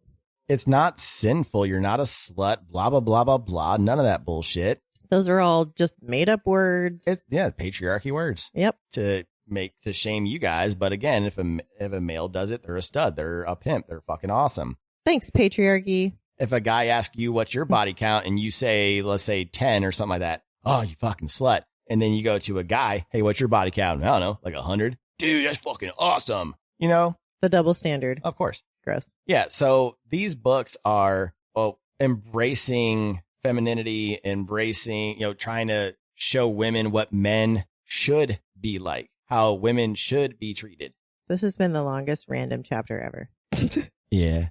And you went on a couple. Yeah, we went on a couple, but I mean, there's no we. It was good talking points, though, yes. But we need to talk about it because we talked about men and how they should be treating women, and that's important. Yes, no, I agree. Yeah, it did have something to do with this because the way Rowan's treating her, he's dickheadish. And that's what I mean, like... No, why are you going off on this tangent again? We already talked about this. All we right. are done. Are you ready to turn the page? Let's go. Shouldn't have left the shore. In chapter 34. Fireheart, Frozen Lake. Grief burns, ice cracks, and monsters wait just beneath the surface in chapter 34. Let's get into it. Celaena's running on fumes. Lights gone. Burnt out. Everything around her is just noise. Then Amorous walks up with something from Malachi. A knife from Elway. Shitty timing. Which goddess does she piss off now? Mm. Something snaps. She says she doesn't care, but it's hollow, like she's already shut the rest of it out. Then Lucas says it. Alintia. Nehemia gave her that name. Nehemia, the liar. Dead, and still wrecking her from the other side. And that's when it all broke loose. She lashed out at Luca, at Imris, at Malachi.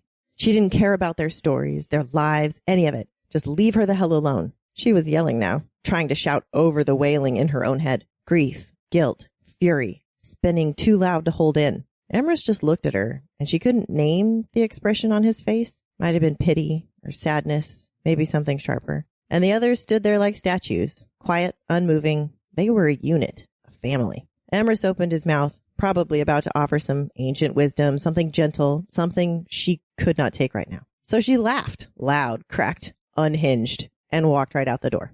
Rowan's dragging after a night of ink work and walks into the kitchen. No sign of the girl, because that's still what he calls her. But Emrys is there, and he looks wrecked. Rowan's halfway to the door when Emrys stops him with a straight shot. What the hell are you doing to her? Says she came in empty, hollow, like the light's gone out. Then asks what Rowan even sees when he looks at her. Rowan throws up the usual, none of your business wall.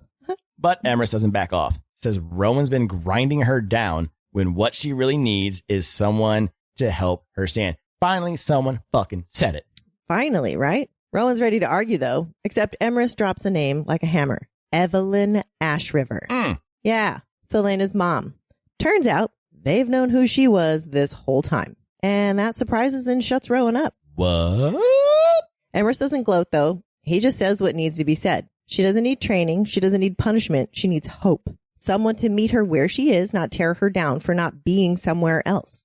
And if Rowan can't find it in himself to help her for her sake, then he needs to do it for everyone else, for what she could be, for what this broken world could be. Celaena makes it to the lake's edge and just collapses. Fully short-circuited. She tries to hold it together, wrap duct tape around that emotional dam, but the second she breathes, it bursts. Grief, rage, everything she's been stuffing down floods out. Somewhere in that storm of feelings, the light shifts, the breeze softens, and then her mother's voice, like a memory wrapped in warmth. Why are you crying, Fireheart? Uh-oh. Already? And her answer just shatters what's left. Do I gotta be Celaena now? All right, I gotta be Celaena. All right, here we go. Because I am lost, and I do not know the way.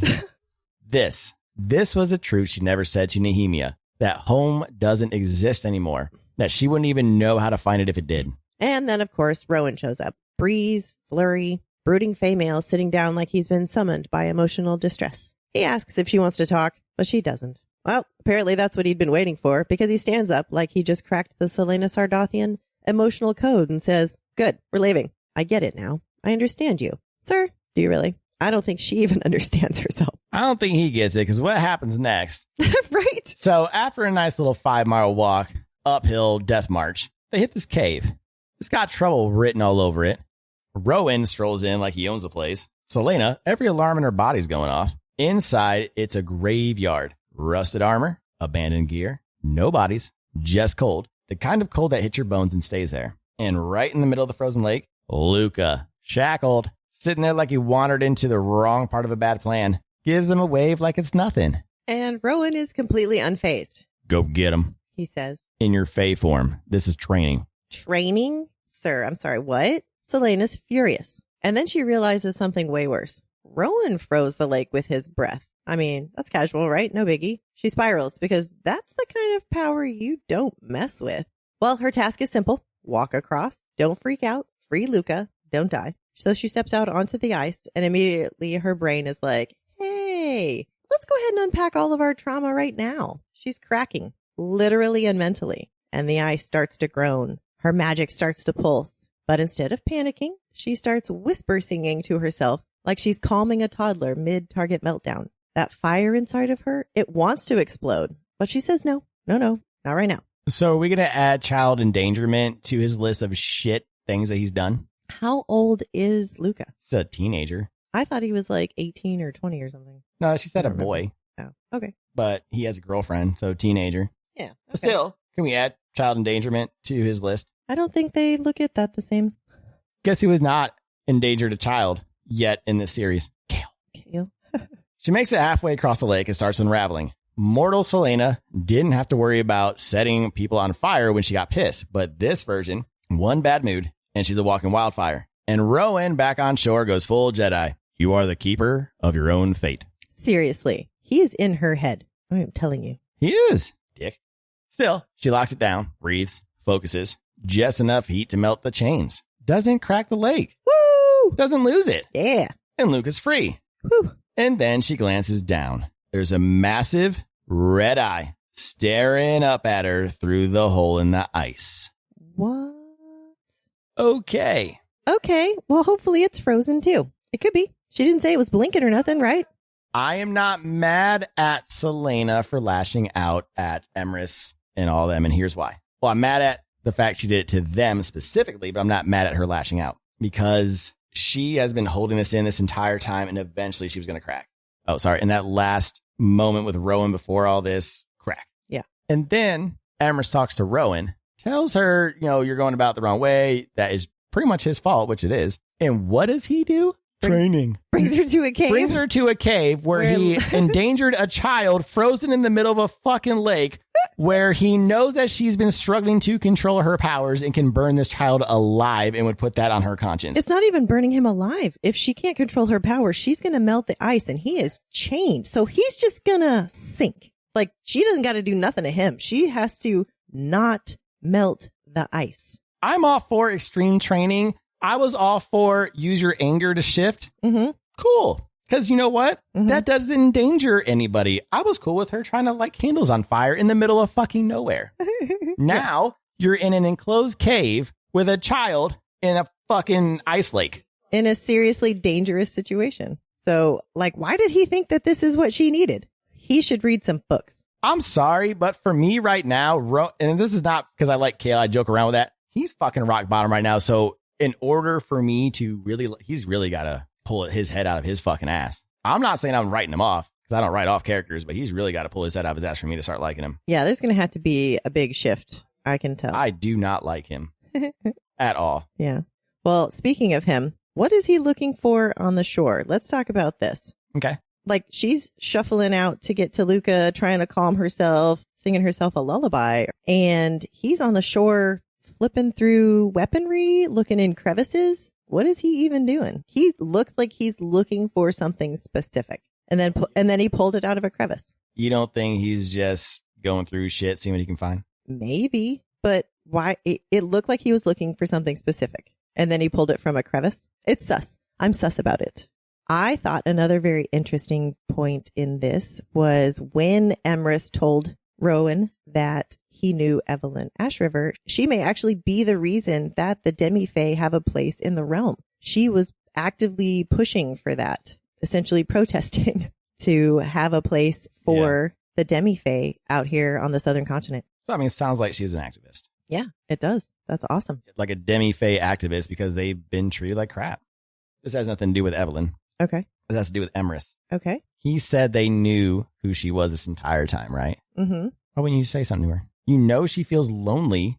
We know your mom. Here's this wonderful thing she did for us. It would make her feel so much better. So I blame him too. I can understand where you're coming from. Mm-hmm. That would help calm her down to be like, look, we know who you are. We're going to protect you. We understand you. And then she could probably feel a little bit more at ease and more welcome and be like, your mom did this for us. She might actually feel she was kind of part of the family. And that might even help her wanting to try a little bit harder because now she'll have a purpose. Like, my mom did this. That's her legacy. Let me be a part of her legacy. Yeah. So I blame everybody in Wendlyn for failing Celaena. And not just Rowan. I feel like everyone has failed her. I totally see where you're coming from. I hadn't thought of it that way. Well, I've heard a lot of people say that, well, Celaena's been a dick too this whole time to Rowan. She's alone. Yeah. Her best friend just died. The man she loved sent her away. She just became a Fae person again for the first time in 10 years. Like, give the woman a fucking break, man. Yeah. Fuck off, everybody. Celaena, poor girl. Well, it sounds like she's not about to get a break because there's a massive red eye staring up at her from the very finely done hole that she placed in the ice. Good on her. And I like monsters. I do like monsters too. All right, you ready to turn the page? I am. Let's go. Trying to stay alive. in Chapter 35.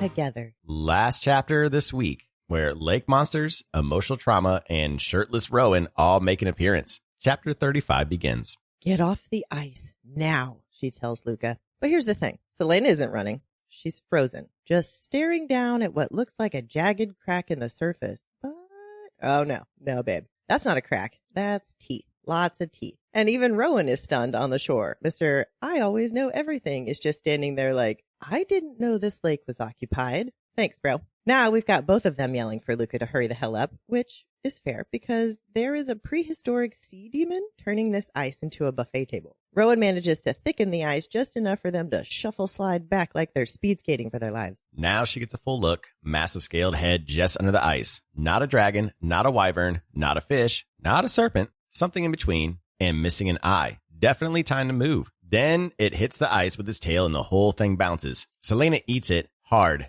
That fire magic's flaring and she's trying to stuff it back down before she lights the damn lake. Another hit, more cracks. She yells for a weapon. Rowan slides a blade across the ice. We'll come back to that sword in a minute. Now it's go time. She grabs Luca because apparently he's forgotten how his legs work and hauls him like a sack of regret toward the shore. She's barely keeping her footing, riding the buckling ice like it's a surfboard from hell. Behind them, boom! The ice explodes. You can hear the huff of whatever's breathing, the screech of claws on frozen ground. It's the soundtrack of your nightmares. She drags Luca those last few yards, and Rowan's already got the ice melting beneath their feet as they hit the shore. Emergency evac? Complete. Barely. She gets one more look at what's coming, and nope, absolutely not. If that thing could move on land, they were screwed. And the sword might as well be a letter opener. She grabs Luca and gets the hell out. No grace, no plan, just pure run now, think later energy. The roar from behind them seals it. Good call. All right, they finally make it back inside of Mistward, and Celaena's like, Luca, go. But don't tell anyone what happened at the cave. Then she turns and launches herself at Rowan.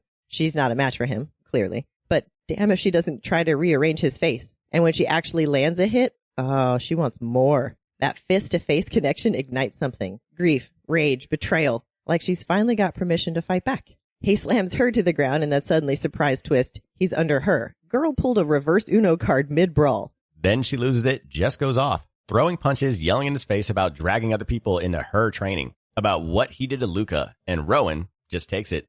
Doesn't block, doesn't hit back. Her blood's up, control's gone, and the second she hesitates to pull it back in, he flips her and has the audacity to say he'll do whatever he wants.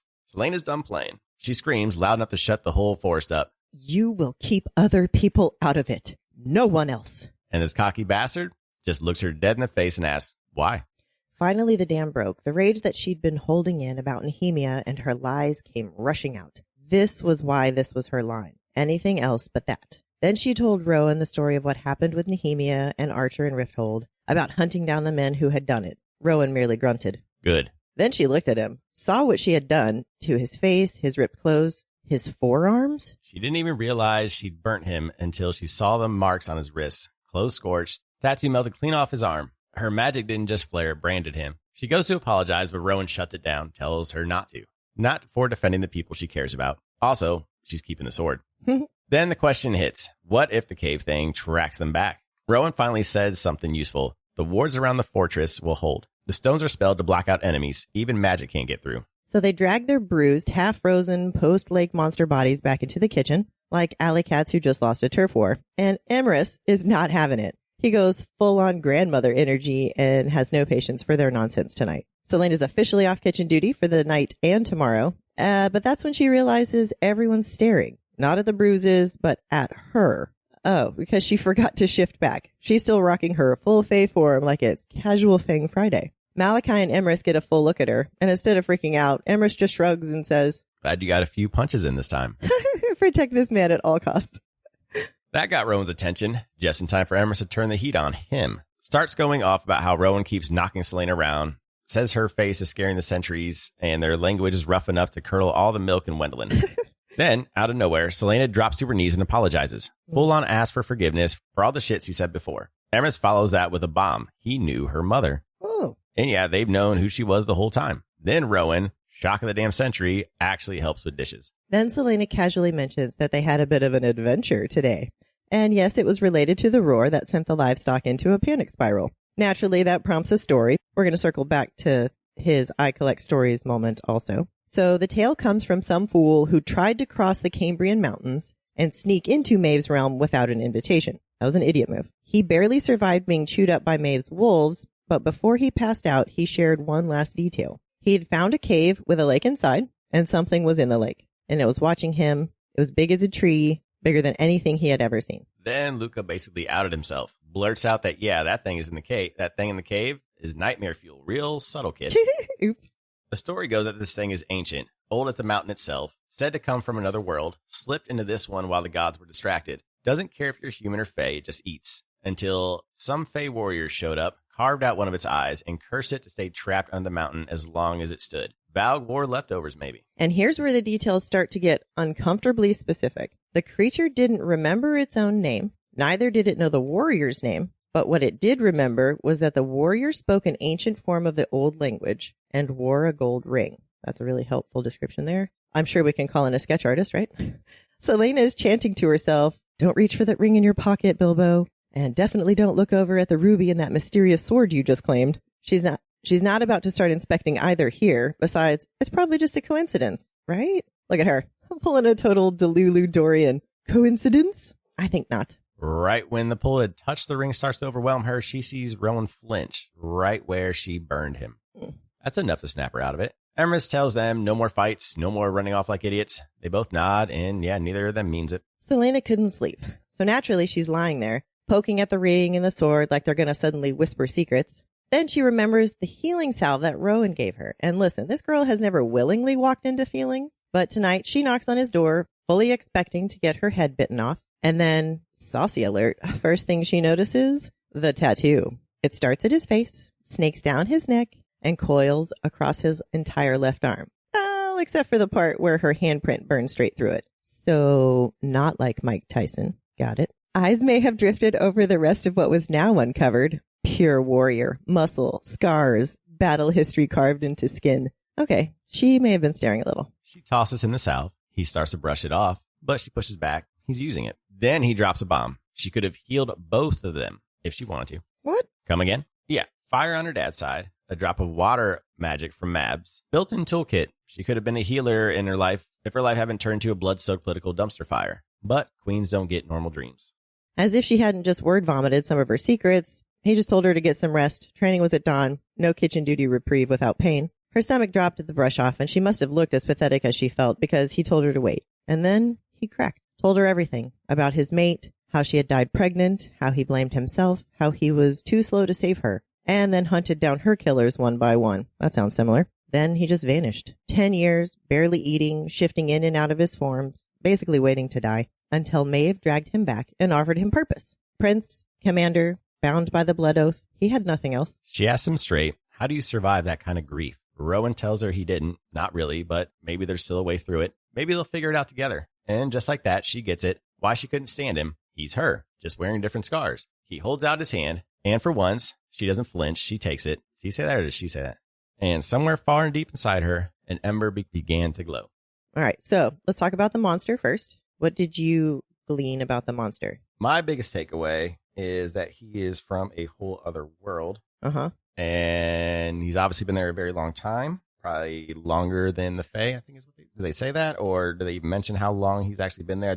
Or do they just say he's ancient? They just said he's ancient, and it sounds like he snuck in when the gods were doing things, so we're assuming, right, the Valg Wars, or when they opened up the Word Gate, right? Or the Word Gate. So he could be from the same world as the Valg, but it also sounds like the Word Gates aren't the only way because Celaena opened up a world with the word marks. But she wasn't able to bring any monsters. She was just able to go see into and I guess feel into that world, but she wasn't able to pull anyone out. Or no, that was Nehemia's world or the spirit world when she accidentally opened the other world. 'Cause remember, they went into that world, that's so right. That monster could have came out. That's right. So I mean, Cain could have done it essentially, but obviously he wasn't that old. But he was doing it with word marks. And then we learn about it by good old Emrys telling a story, and you had something to say about him being a story keeper? Yes. So Emrys said that he's a story keeper, and story keeper was capitalized. And so I'm wondering if that's a title, a real title, like... Probably, like a historian. Yeah. And he said, the tales I collect might not come from fae or human mouths, but I hear them anyway. What the hell does that mean? So my thought is, you know how the people here kind of have lighter magic and May doesn't really care about them or collecting them, and they can make plants grow or whatever. Maybe Emrys can speak with all creatures. Maybe he has what was my spell? Common language or... So you think he's a druid? Maybe. Possible. He doesn't have to get it from fae or human mouths, but he hears them anyway. And Storykeeper does sound like a title based on capitalization. And I mean, he's just passing on stories. He can't verify it, but I wonder if he will. I wonder if he'll go talk to the creature. It's possible. That'd be cool. All right. So also in that same area, Rowan was searching for something, right? And we think he found it with the sword that he pulled out of the crevice or whatever.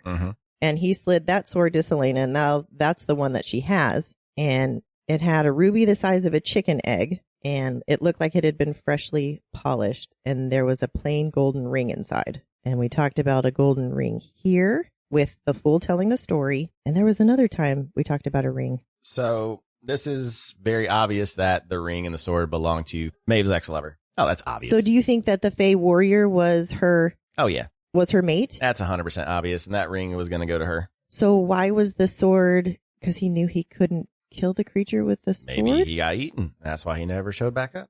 Yeah, I got nothing for that one.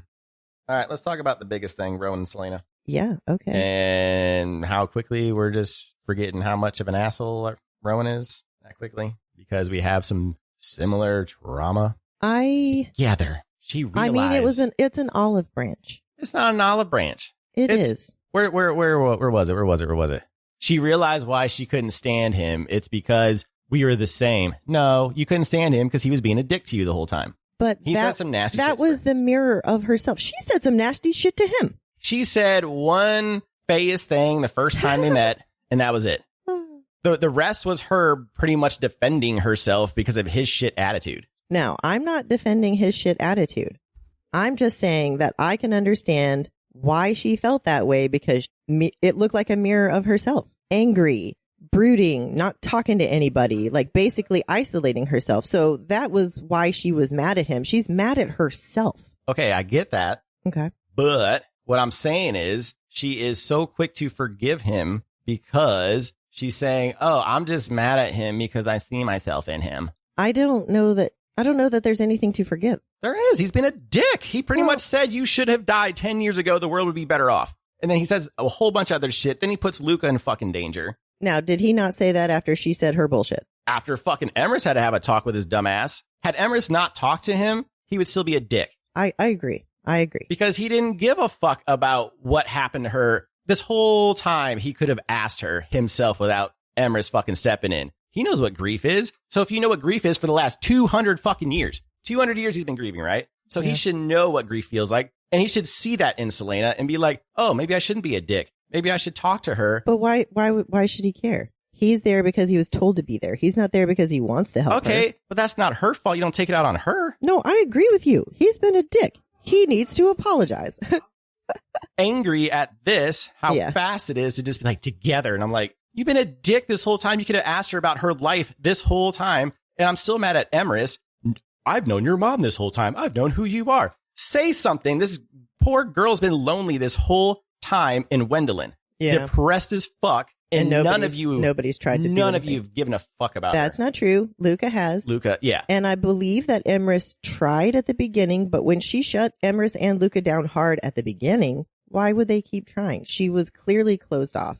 Like Rowan. That's not trying. He did not. So trying. Okay, I get it. Maybe the first day because it's like she's weird. You know, it's a whole weird experience for her. Mm-hmm. But after like a week or so, and you see the depression, you see the scars, you see how Rowan's treating her. Even if she doesn't want to talk to you, just mention her mother. Be like, I know your mom. Just right then and there. If she's walking away, be like, I knew your mom. I guarantee that would stop her in her tracks. And then you would have that conversation. Yeah, I agree. So he didn't put the effort in.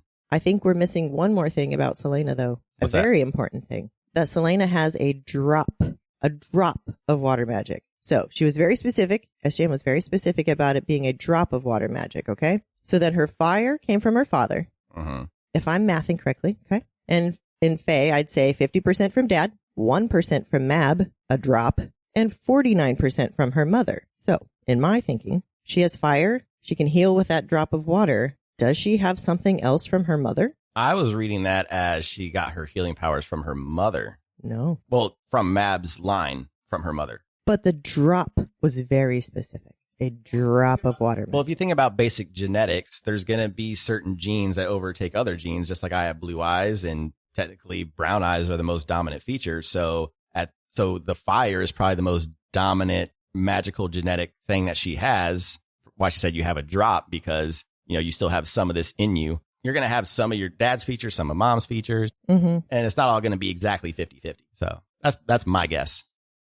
She was just very specific about the drop, and that may have just been because it's so potent, maybe? I think that was more metaphorical. That was more like, yes, you have this fire that everyone thinks is extremely dangerous, but you also have this, that is healing, and, it's a foretelling line or whatever. So she's going to use her healing magic at some point. Oh, for sure.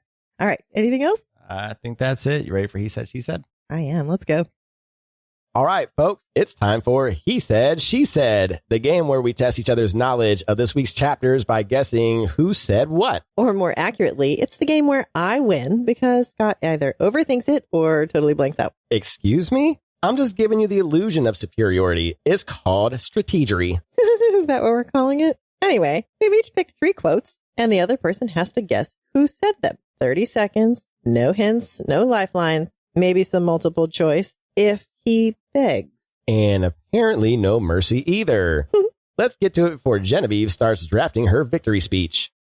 Welcome back to He Said, She Said. We had a little bit of a hiatus last week, but we are back at it. And with all the new characters we keep meeting every damn week, I swear this is getting a lot harder to pick quotes. It's going to be a lot harder to get these right, too.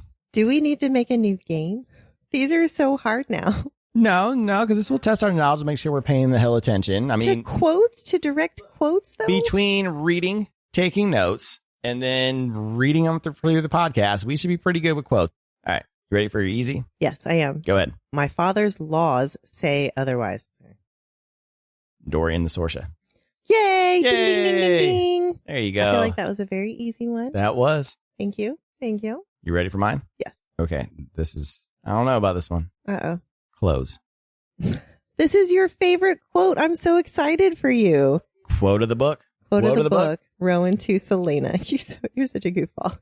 I actually had that on my screen and I was like, no. All right. Are you ready for my medium one? Do it.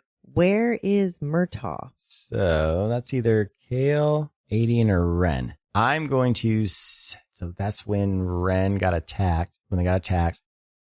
Adian to Ren? You said it right. Yay! You did it. Okay, what's your medium one? She needs friends her age. Ooh. All right, they're talking about Celaena. Mm-hmm. So if you really think about this one... I know it's a conversation between her parents. Yes, but if you think about this one like the debate, what's going on, who's on what side, that should kind of give it away. Yes, I think that her father said it to her mother. Correct. Yes. Because Evelyn's trying to hide her, and the king's like, no, she needs to be friends. free. She needs to go out and, yes. Okay. Mm-hmm. That was good. See, we're doing good, and you were worried. You're like, this is too much. Should we change the game? No, we're good. We're both 2 for 2. And the hard one is you're supposed to miss it. Well, you can get it right, but it's okay if you miss the hard one. Who cares? That's true. I really like my hard one. Yeah, you do. Speaking of, give it to me. All right. Don't ask for it. Don't wish for it. Take it. Okay. That sounds like sage-like advice. That almost sounds like Rowan training. It sounds very to the point, but it could also be Emrys. Man, good one. That's a good one. Yes. Okay. Final answer, Rowan and Celaena. Damn it. Yes. Oh, okay. Sweet. Good job. Yeah. Yes. All right. You ready? Yes. I don't pay for what I can get for free.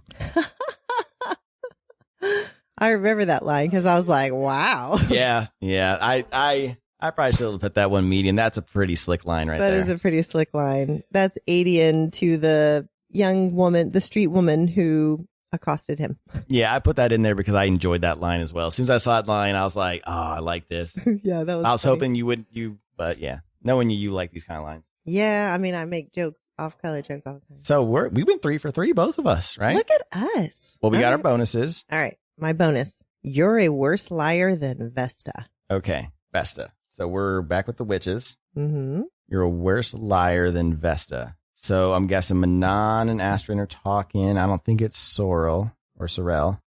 Say the quote again. You're a worse liar than Vesta.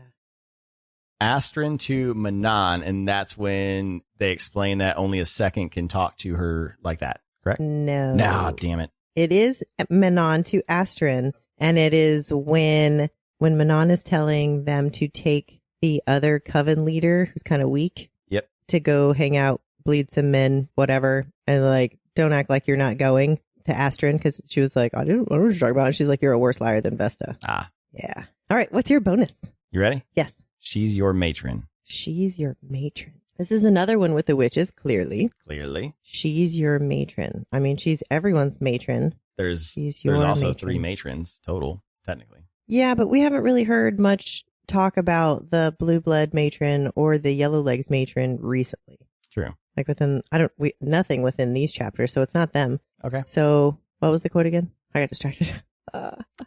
She's your matron. She's your matron. So it's talking about that one. So it is. Oh, I remember. This is when Manon is questioning Astrid, or Astrid is questioning Manon, saying, like, who do you serve? Mm-hmm. Yes. So what was the quote again? She's your matron. She's your matron. So that was Manon to Astrid saying, are you sure about this? Because that's your matron. Are you sure that you follow me, or do you follow her? Correct. She's your matron. Because it goes, Astrid says, I serve you. And then she says, she's your matron. And then she says, I serve you. Perfect. Man, we did good. We did good.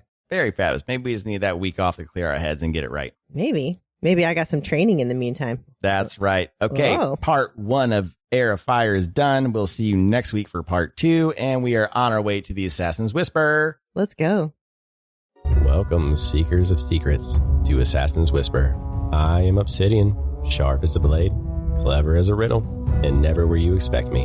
And I am Garnet, the shadow you sense but cannot see, and the voice that carries truths only the bold dare to hear. Together, we are the Keepers of Whispers, guardians of the secrets of Aurelia, entrusted to pass them on to only the most cunning assassins. This is your covert briefing, a recap of what has transpired in the world of Aurelia. Pay attention, assassin.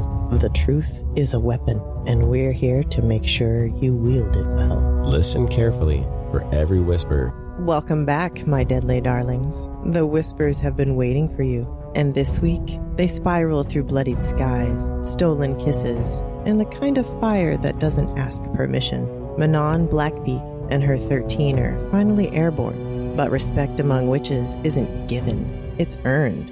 And Abraxos, he's not just a wyvern, he's her rebellion with wings. In Rifthold, Dorian Habiliar's magic keeps evolving, and so does whatever's happening with Sorscha. Secrets, glances, and something dangerously close to a Cinderella situation, if Cinderella had to dodge assassination attempts and magical meltdowns, that is. Kale and Adian are all in now, sifting through old bloodlines, rebel whispers, and the shadow of a kingdom built on lies. The king's dark magic, it's deeper than they feared, and they're running out of time. And across the sea, Celaena and Rowan are done circling. Their training is ruthless, the trauma raw.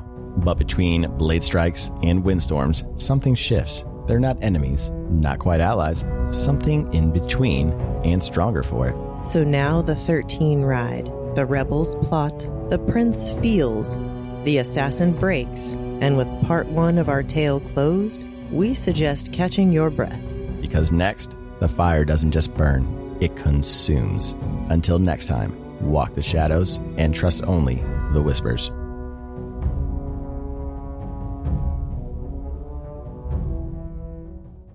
Thanks for joining us for this episode of Booked for Two.